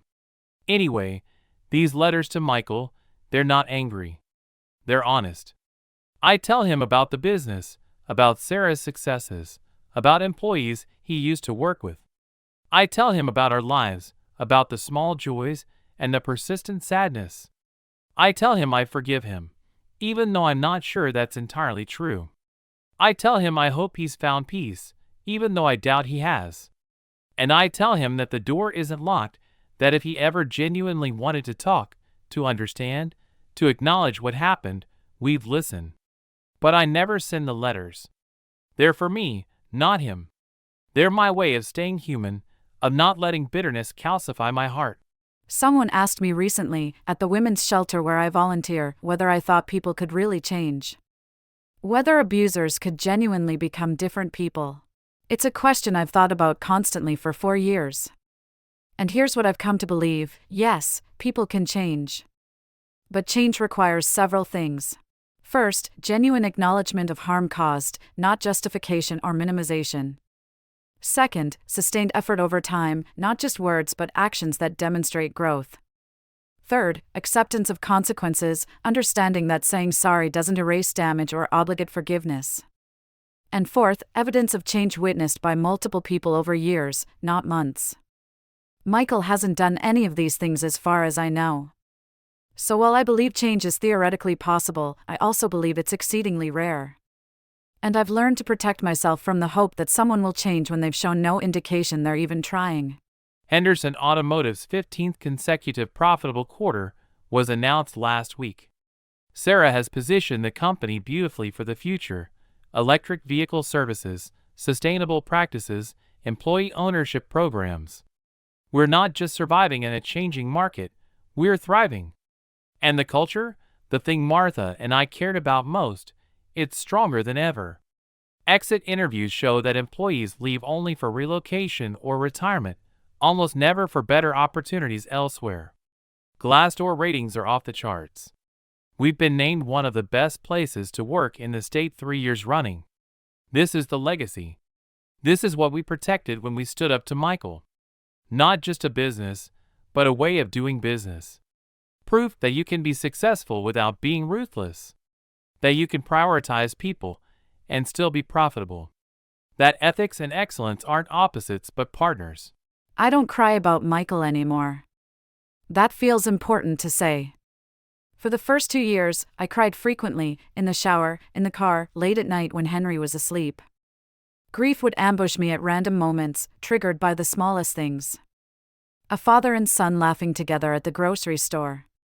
A Mother's Day card display. An old photo that Facebook's algorithm decided to show me. But somewhere along the way, the tears stopped. Not because I stopped caring, but because I accepted reality. Michael is alive somewhere, living his life, but he's not my son in any meaningful sense anymore. That person is gone. I've mourned him, processed the loss, and now I'm just living with the absence. It's still there, that stone in my chest, but it's smooth now. Worn down by time and acceptance. It doesn't cut anymore. We've started a scholarship program through Henderson Automotive. Every year, we fund 5 full scholarships for children of employees to attend trade school, community college, or 4-year universities. The only requirements: they have to write an essay about what integrity means to them, and they have to maintain good grades. We call it the Henderson Family Scholarship, and we specifically didn't name it after Michael. Some people have asked why we don't just call it the Henry and Martha Henderson Scholarship, use our own names. But that's not the point. The point is that Henderson represents something bigger than individuals. It represents a set of values. And we want young people growing up in our company's culture to understand that those values are worth investing in, worth perpetuating, worth making central to their own lives. Last month, one of our scholarship recipients, a bright young woman named Elena whose father manages one of our locations, came to thank us in person. She's studying business ethics at the State University, wants to become a corporate compliance officer. She said something that struck me, "Mr. and Mrs. Henderson, my dad told me what happened with your son.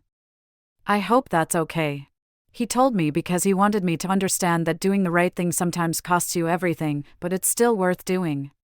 He said watching you both handle that situation with dignity taught him more about leadership than any business book ever could. And it's why I want to work in ethics.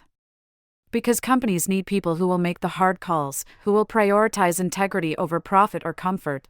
You did that. And it mattered. I hugged that young woman and thought, this is the grandchild Michael could have given us. Not biologically, but spiritually. This is the next generation carrying forward what we believe. Sometimes I drive past the old neighborhood where we started, where the tiny apartment above the laundromat was. The whole area has changed, gentrified beyond recognition, but the bones are still there if you know what to look for. I park the car and I sit there, and I think about the young couple we were. 23 and 21 years old, broke, terrified, determined, so desperately in love. If I could go back and tell them what was coming, would I? Would I warn them about the heartbreak waiting 40 years down the road? I don't think so.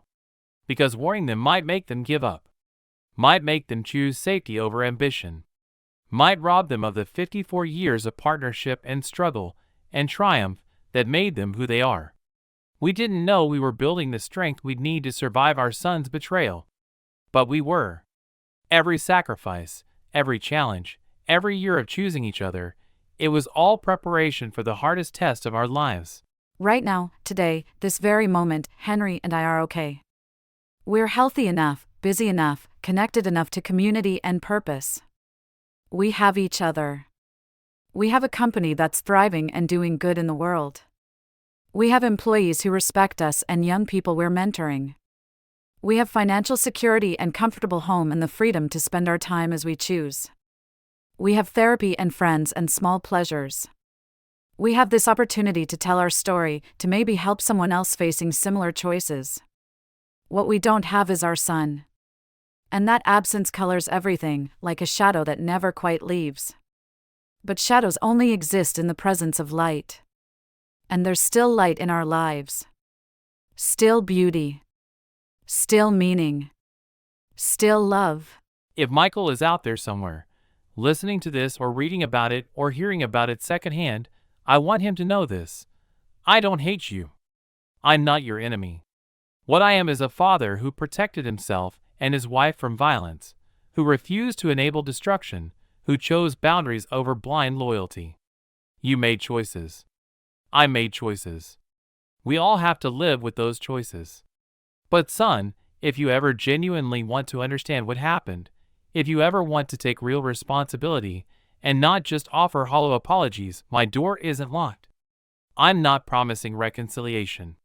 I'm not promising forgiveness in the way you might want it. But I'm promising honest conversation. I'm promising the willingness to listen. Because despite everything, despite the journal and the violence and the years of silence, I still remember the boy you were. And I still hope, against hope, that somewhere inside the man you become, that boy isn't completely dead. The ripple effects of our story continue to surprise us. Last month, a documentary filmmaker named Marcus approached us about featuring Henderson Automotive in a series about family businesses that survived internal crises. We were hesitant at first, protective of our privacy, worried about sensationalizing our pain.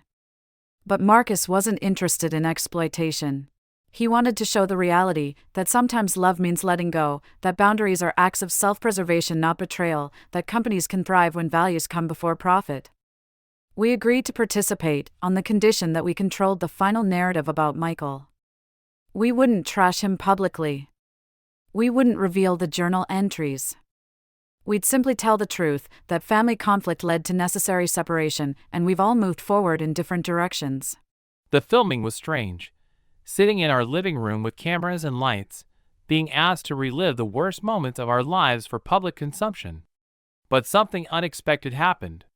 Telling the story again, together, to a neutral audience, it clarified things. Martha would start a sentence, I'd finish it.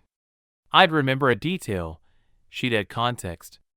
After 54 years, we've become one narrative, one shared memory, one combined witness to our own lives. The filmmaker noticed it too. He said, "You two complete each other's thoughts. It's like watching one person speak through two bodies." And I realized that's exactly what we are. Two individuals who've become so intertwined that separating us would be like trying to unweave a single piece of fabric. Michael never understood that. Never valued it. And maybe that's why he failed. The documentary crew also interviewed employees, and we weren't present for those conversations. But Marcus told us later that the common theme was loyalty, not to us as individuals but to what we represented. Rodriguez, our longtime mechanic, said on camera, "The Hendersons taught me that work doesn't have to be misery. That your boss can care about you as a human being, not just as labor. When my wife had cancer 15 years ago, they kept me on full salary even though I could only work part-time. They paid for meals to be delivered to our house. They visited her in the hospital. That's not business. That's family. Real family."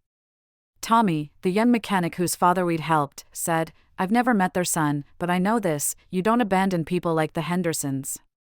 I don't care what the conflict was. You don't raise your hand to someone who raised you.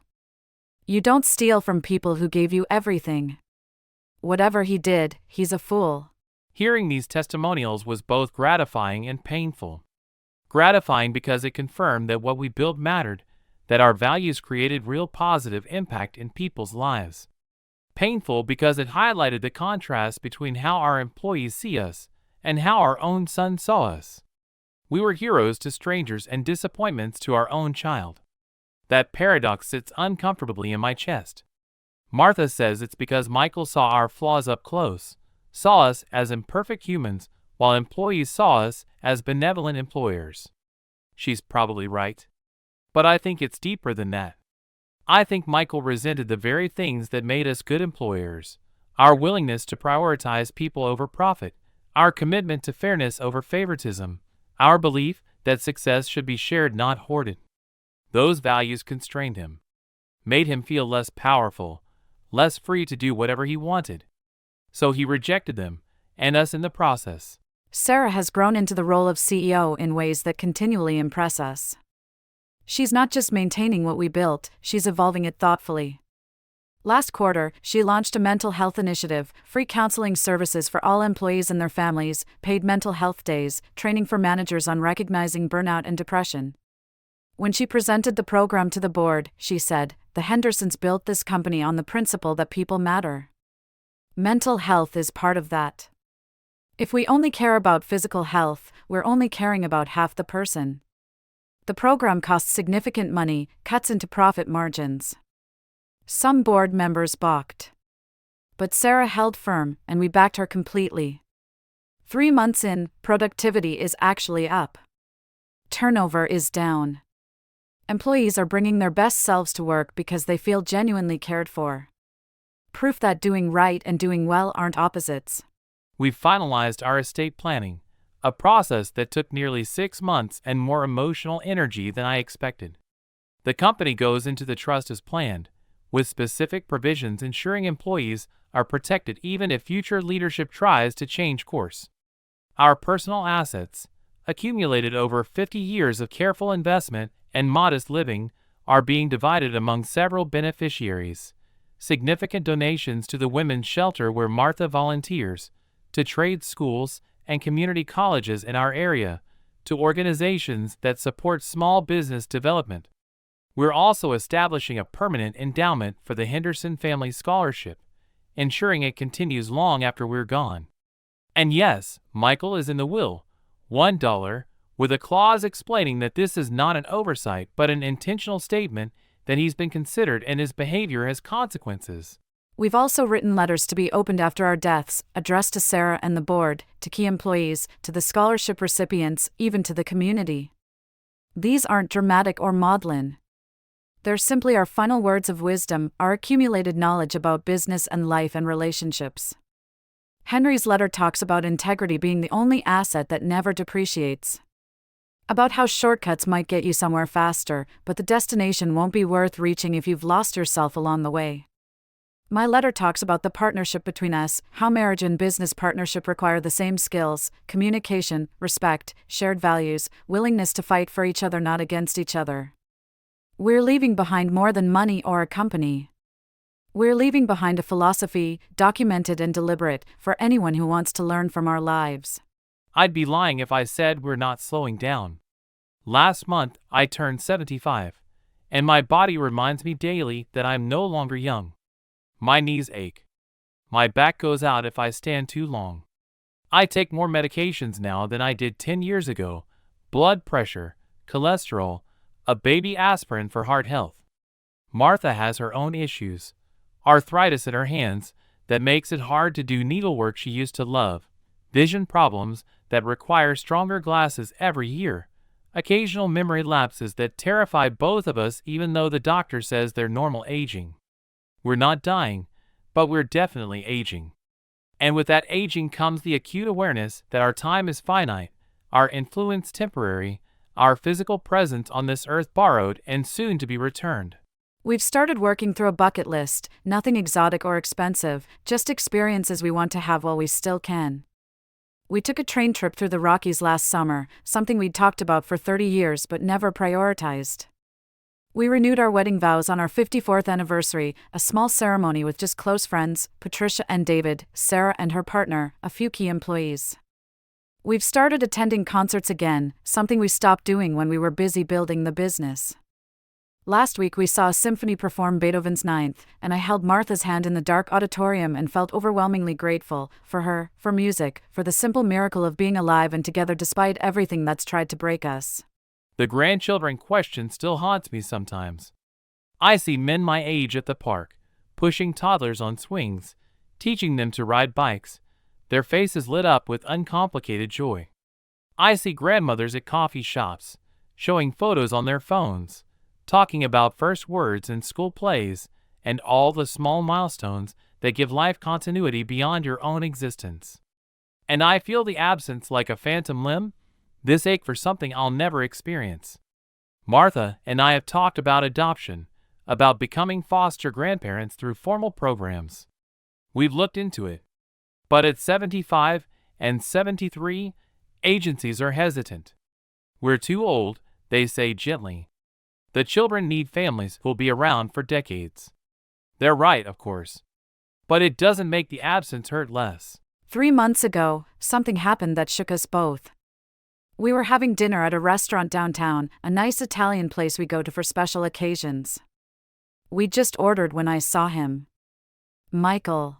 He was across the dining room, sitting alone at a corner table, staring at his phone. He looked older, heavier, grayer. Tired in a way that goes beyond physical exhaustion. My first instinct was to leave, to grab Henry and walk out before Michael saw us. But Henry had already seen him too. We sat frozen, not eating, not talking, just watching our son from across a crowded restaurant like he was a stranger we vaguely recognized. I wanted to go to him. That's the truth. Every paternal instinct in my body was screaming at me to walk across that restaurant, sit down at his table, ask him how he's doing, try to bridge the 4-year silence. But Martha put her hand on mine and said quietly, "Henry, you can't save someone who doesn't want to be saved.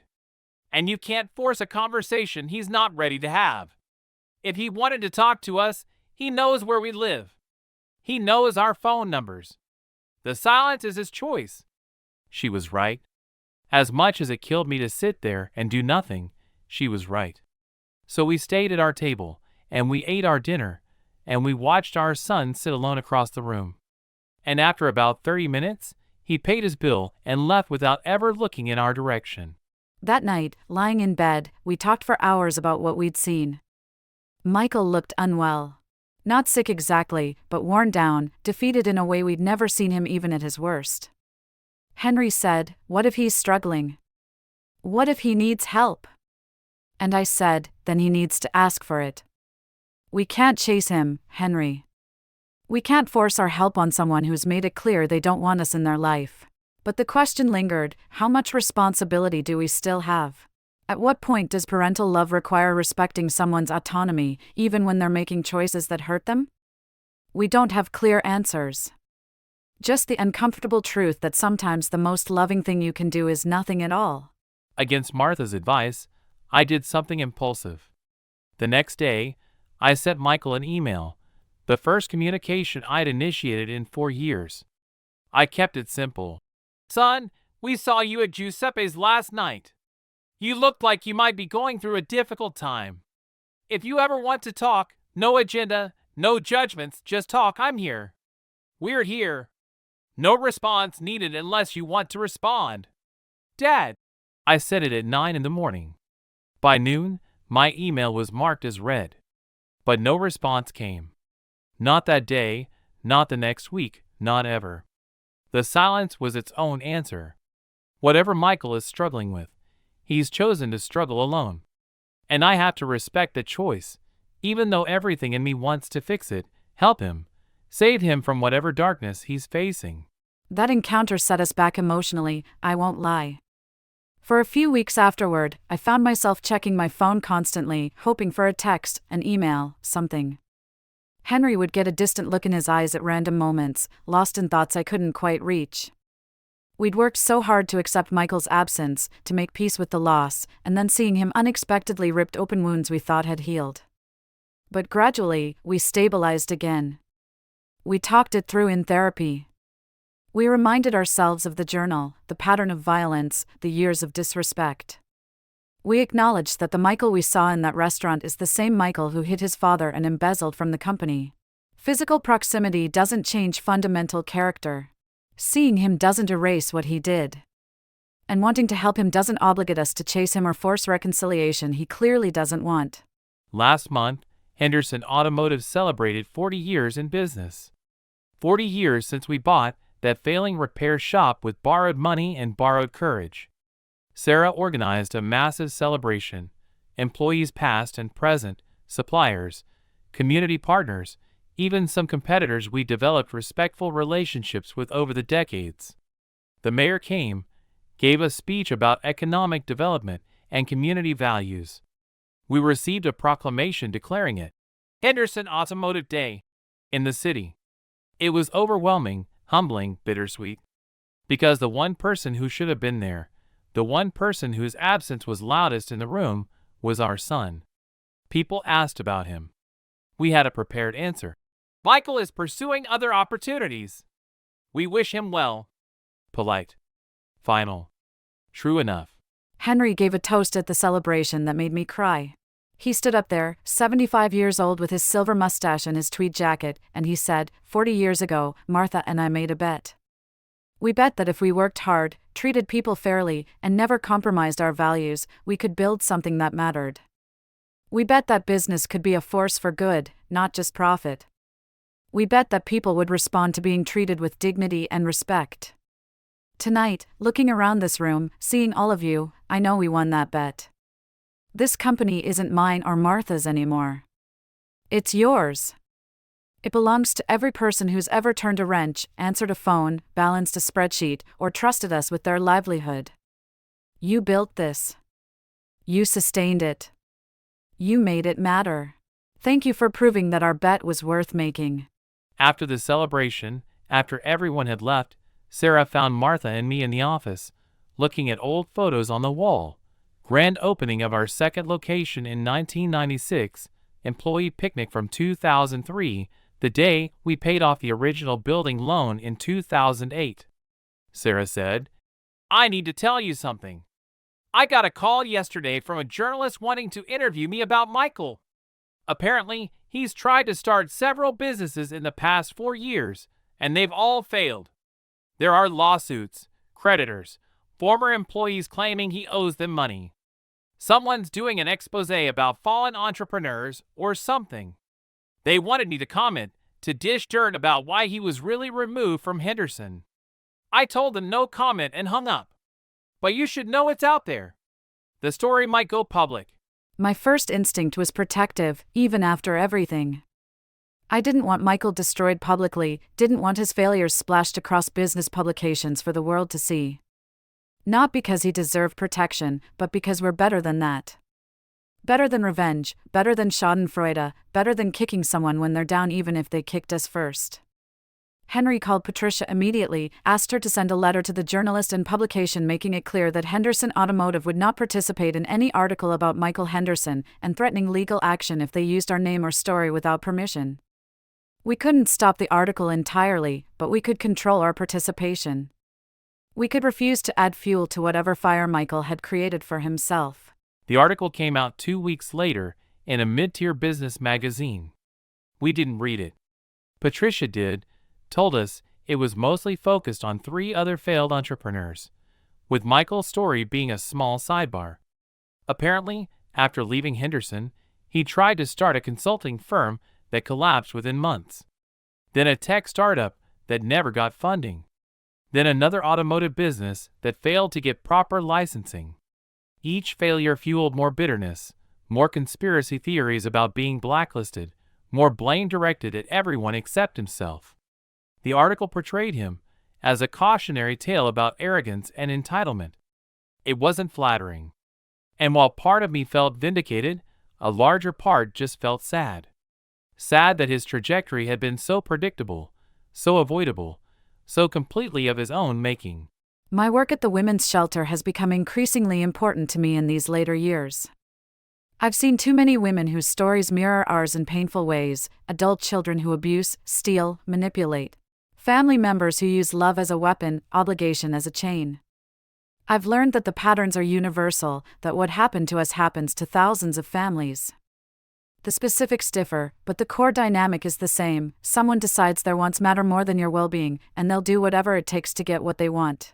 I've become something of a mentor there, the older woman who survived, who made the hard choice, who can look younger women in the eye and say with authority, "You're not crazy. You're not cruel. You're protecting yourself. And that's not just okay, it's necessary." Similarly, I've taken on mentorship roles at Henderson, but also through the Small Business Association.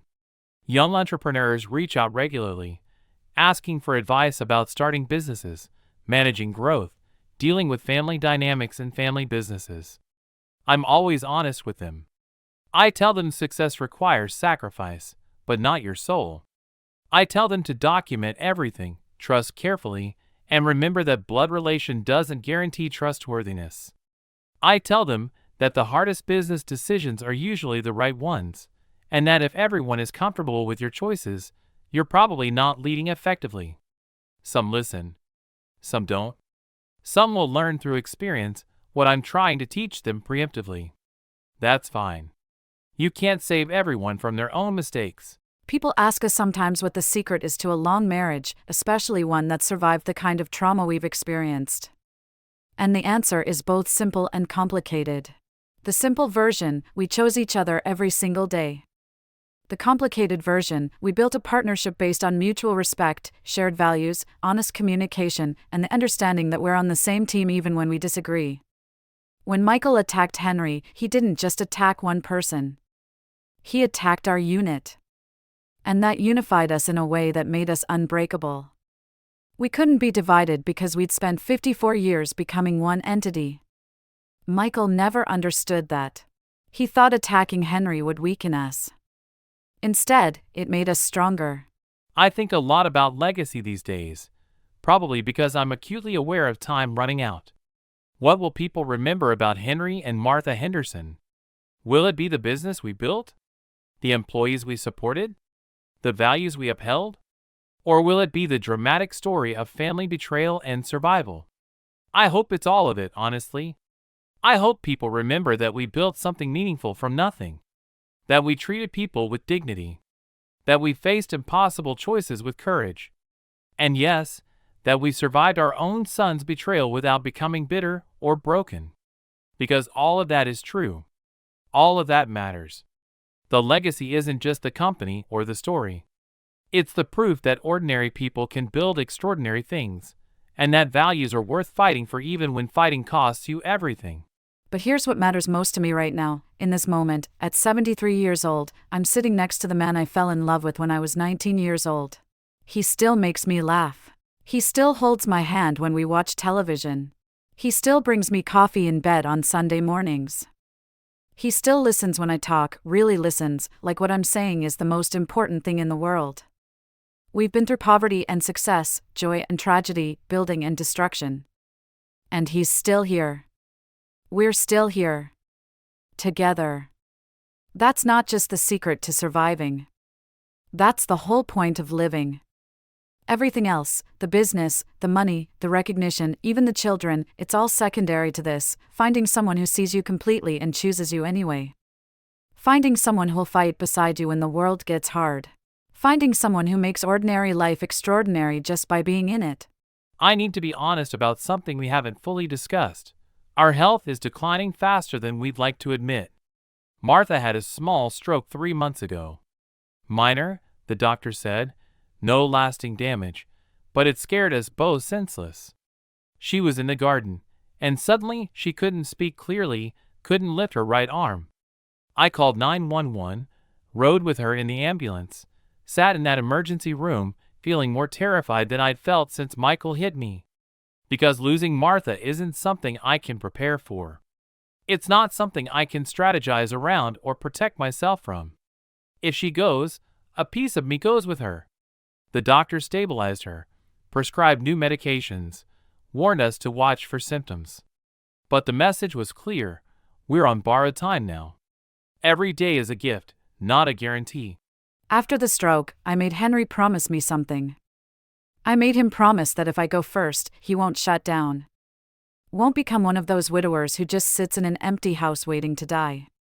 I made him promise he'll stay involved with the company, keep mentoring, keep volunteering, keep living. He cried when I made him promise. Actually cried, something I've seen him do maybe 5 times in 54 years. He said, "Martha, I don't know how to be me without you." And I said, "You'll figure it out. Because you're stronger than you think. And because I'll still be with you, just in a different way." We've had this conversation multiple times since the stroke. Planning for the unplantable. Preparing for the inevitable. It's morbid, maybe, but also necessary. We're old. Our time is finite. And we want to face that reality with the same courage we've faced everything else. We've also prepared video messages for key people in our lives to be delivered after we're both gone.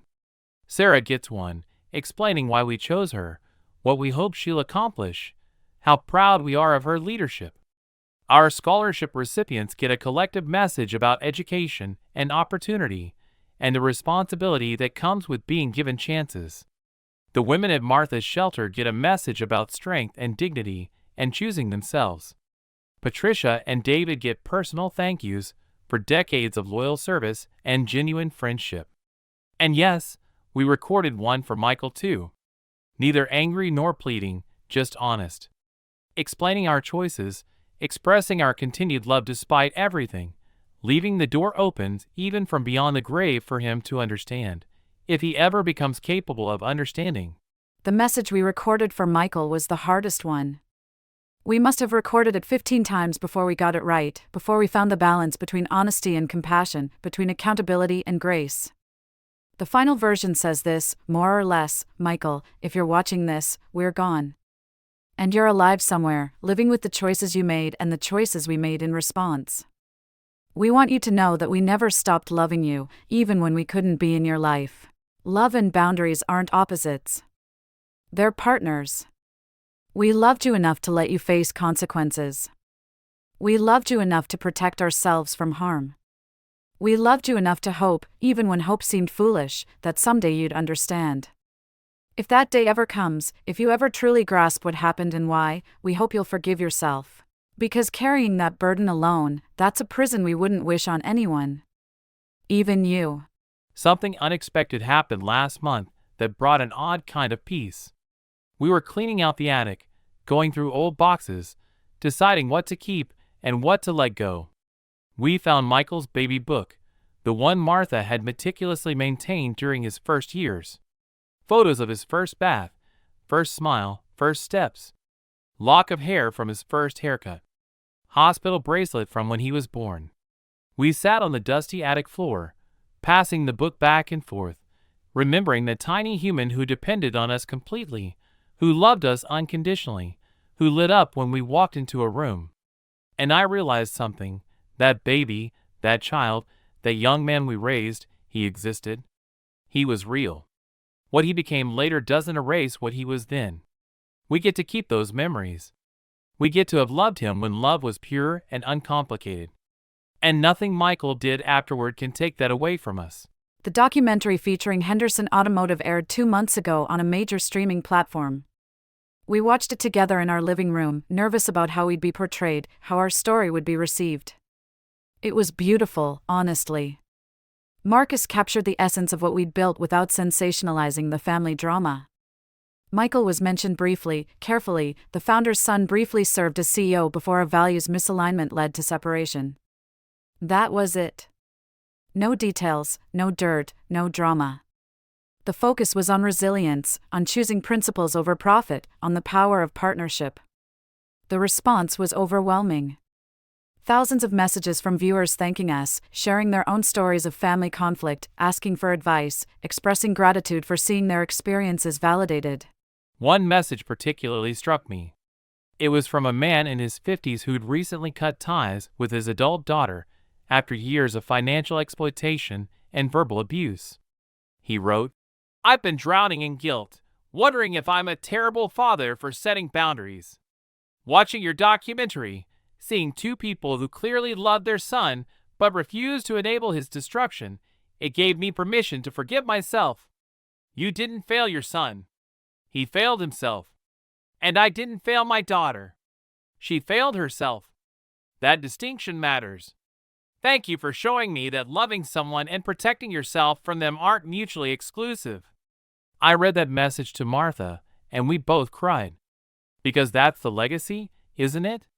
Not just the business or the money, but the permission we give other people to survive their own impossible situations. I had another stroke last week. Bigger this time. I'm writing this from a hospital bed, with Henry sitting beside me looking 10 years older than he did yesterday. The doctors are optimistic about recovery, but we're both realists. I'm 73 years old. I've had 2 strokes in 4 months. The trajectory is clear. So we're having those conversations, the ones nobody wants to have but everyone needs to have. About end-of-life care, about burial versus cremation, about which charities should receive memorial donations instead of flowers. About how Henry will manage without me, and whether he'll consider that nice retirement community we toured last year where he won't have to maintain a house alone. These conversations are both heartbreaking and strangely intimate, a final act of partnership, taking care of each other until the very end. I've barely left Martha's hospital room in 8 days. Sarah has been running the company, checking in daily but handling everything so I can be here. Patricia and David have visited, bringing legal documents for Martha to sign while she's still able, ensuring every detail is handled. Employees have sent flowers, cards, messages. The outpouring of love and concern has been overwhelming. But mostly, it's just Martha and me holding hands, watching bad television, telling old stories, existing together in this liminal space between life and whatever comes next. She keeps apologizing for putting me through this. I keep telling her to shut up, that sickness isn't a choice, that she's given me 54 years of partnership and whatever time we have left is a bonus I'll be grateful for. If I don't recover from this, if these are my last days, I want to say this clearly, I have no regrets. Not about the business we built. Not about the choices we made. Not even about losing Michael, because keeping him would have cost us ourselves. I've lived a full life. I've loved deeply and been deeply loved. I've created something meaningful that will outlast me. I've helped people. I've stood up for what I believed in. I've faced challenges with courage and failures with grace. And most importantly, I've spent every single day of my adult life partnered with a man who made me better, braver, stronger than I could have been alone. If I die tomorrow, I die complete. If I live another 10 years, I'll spend them exactly the same way I've spent the last 54, holding Henry's hand and facing whatever comes together. It's been 6 weeks since Martha's second stroke. She's home now, recovering slowly but steadily. There's been some lasting impact. Her right side is weaker. Her speech occasionally slurs when she's tired. She needs help with tasks she used to do independently. But she's here. She's alive. She's still Martha. We've converted the downstairs guest room into a bedroom, so she doesn't have to navigate stairs. We've hired a part-time caregiver to help during the day when I need to rest or handle business matters. We're adapting. We're surviving. We're still together. And that's what matters. Life looks different now. I can't volunteer at the shelter anymore, which breaks my heart. I can't garden the way I used to. I move slower, tire faster, need help with basic tasks. But I'm learning to accept help, something I've never been good at. The women from the shelter visit me instead, bringing stories and updates, making me feel connected even though I can't be there physically. Sarah visits weekly, bringing company updates, asking for advice, treating me like I still matter even though my active involvement is minimal. Henry reads to me in the evenings, books we never had time for when we were busy building the empire. We're discovering retirement wasn't something we failed to achieve. It's something we're finally experiencing, forced by circumstance but valuable nonetheless. I'm slowing down too, though I don't like to admit it. The caregiver isn't just for Martha. She's for both of us. I'm 75 years old, and the decades of hard physical labor are catching up with me. My back, my knees, my hands that held wrenches for 40 years, they're all wearing out. I still go to the office once a week, more for morale than necessity. I still mentor young entrepreneurs, though mostly through video calls now. I still write those unsent letters to Michael, though the frequency has decreased. I'm learning to let go of control, of activity, of the need to be constantly productive.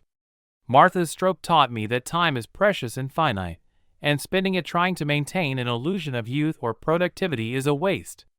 Better to accept what is and find peace in it. Last month, something remarkable happened. We received a letter, hand-delivered by a courier, from Michael. Not an email, not a text, but an actual handwritten letter on nice paper. Our hearts stopped when we saw his handwriting.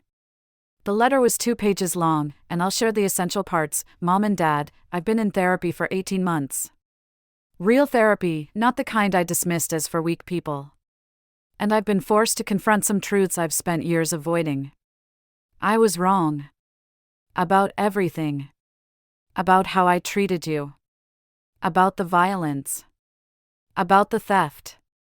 About convincing myself I was entitled to what you'd built. I'm not asking for forgiveness. I don't deserve it. I'm not asking to be welcomed back into your lives. I haven't earned it. I'm just asking that you know, I understand now. I understand what I did. I understand what I lost. And I understand it's my fault. The letter continued. I'm working on becoming someone different. Someone better. I have a job now. Nothing glamorous, managing a small repair shop in Colorado. It's humbling, working with my hands again, being accountable to a boss, earning a modest living. But it's honest work. I'm paying back the people I owe. I'm attending AA meetings. I'm trying to build a life based on principles instead of ego. I don't know if I'll ever be someone you'd be proud of, but I'm trying to be someone I'm not ashamed of. That's a start. If you never want to hear from me again, I understand. If you want to burn this letter, I understand. But if someday you'd be willing to talk, just talk, I'd like that. No expectations. No demands. Just conversation. Your son, Michael. We've read that letter probably 50 times. We've discussed it endlessly. We've brought it to therapy, analyzed every word, tried to determine if it's genuine or another manipulation. We decided to respond, but carefully. Henry wrote back, a brief letter. Michael, we received your letter. We're glad you're in therapy. We're glad you're working honestly. We're glad you're taking responsibility. These are good steps. But rebuilding trust, if that's even possible, takes time and consistent action, not just words. We're willing to stay in touch through letters for now. We're not ready for phone calls or visits. We may never be ready. But we're willing to see if the person you're becoming is someone we can have a relationship with. That's the best we can offer. Mom and Dad. We sent it 3 weeks ago. We haven't heard back yet. And that's okay. The door is slightly open, but we're not standing in the doorway waiting. We're living our lives, protecting our peace, hoping for the best but prepared for disappointment. So here we are, at the end of our story, though hopefully not the end of our lives. Henry and Martha Henderson, 75 and 73 years old, sitting together in our living room, looking back on a journey that's been extraordinary and painful and triumphant and heartbreaking all at once. We built something that mattered. We survived something that could have destroyed us. We chose each other when choosing each other was the hardest thing we could do. And we're still here, still together, still learning, still hoping, still living with courage and dignity and love. If you've listened to our story, if you've made it this far, here's what we want you to understand: life will test you. People will disappoint you. Sometimes, the people who hurt you most will be the ones you love most. And when that happens, you have a choice. You can sacrifice yourself to maintain the relationship, or you can protect yourself even if it costs the relationship. There's no easy answer. There's no guarantee that choosing yourself won't haunt you. But we can tell you this: choosing dignity, choosing boundaries, choosing survival, those are choices we can live with. We lost our son, but we kept our souls. And on balance, as painful as it is, that was the right choice. To the young people watching, respect your parents. Not because they're perfect, but because they're human beings who gave you life and probably did their best with what they had. Disagreeing with them is fine. Building your own path is fine. But violence, theft, exploitation, those are never fine. Gratitude doesn't obligate you to live their dreams, but it does obligate you to basic decency. To the parents watching, love your children, but don't enable their destruction. Boundaries aren't betrayal. Consequences aren't cruelty. Sometimes, the most loving thing you can do is let someone face the results of their choices, even when it breaks your heart. And to the partners out there, find someone who fights beside you, not against you. Someone who makes you braver, not smaller. Someone who will still be holding your hand when everything else falls apart. We're grateful for this opportunity to share our story. We're grateful for every person who's reached out with their own experiences. We're grateful for the company we built and the lives it's touched. We're grateful for Sarah and Patricia and David and all the people who've supported us. We're grateful for each other, for 54 years of partnership that's weathered everything life could throw at it. And we're even grateful, in a strange way, for the challenge Michael presented, because it forced us to clarify what we truly value, to demonstrate our principles under fire, to prove to ourselves that we're stronger than we thought we were. The business will outlive us. The scholarship fund will help young people long after we're gone. The story will be told and retold, hopefully inspiring others to choose courage over comfort, principles over peace. But more than any of that, what matters is this: we lived. Really lived. We built something, loved deeply, faced challenges, survived tragedies, and did it all together. We're not perfect. We made mistakes. We probably could have done some things differently. But we did the best we could with what we knew, and we never betrayed ourselves or each other. And when the final accounting is done, when we stand before whatever judgment awaits us, that's what we'll present: a life lived with integrity, a partnership maintained with respect, choices made with courage. Take care of your parents, because one day they'll be gone and you'll have to live with how you treated them. Take care of your partners, because true partnership is the rarest and most valuable thing in this life. Take care of yourself, because no relationship is worth destroying who you are. And remember, the world turns. Power is temporary. Character is permanent. And at the end of your life, the only thing that matters is whether you can look in the mirror and respect the person looking back. We can. We do. And we hope you can too. This is Henry and Martha Henderson signing off. Thank you for listening to our story. We hope it helps someone somewhere make the choices they need to make. We hope it gives courage to people facing impossible situations. We hope it reminds people that survival is possible, that dignity is worth fighting for, and that love sometimes means letting go. Be good to each other. Be good to yourselves. And remember, you're stronger than you think you are. We were. And if two ordinary people from a small repair shop could build an empire and survive their son's betrayal while maintaining their integrity and their marriage, you can face whatever challenge is in front of you. We believe in you. Now go live a life you can be proud of. And to Michael, if you're listening, we love you. We always have. We always will. But love from a distance is still love. And boundaries maintained with grace are still grace. The door isn't locked, but it's not wide open either. If you're truly changing, truly growing, truly becoming someone different, we're willing to see that. Slowly. Carefully. Without promises or guarantees. Until then, we wish you peace, healing, and the courage to become the person you were always capable of being. Your mom and dad.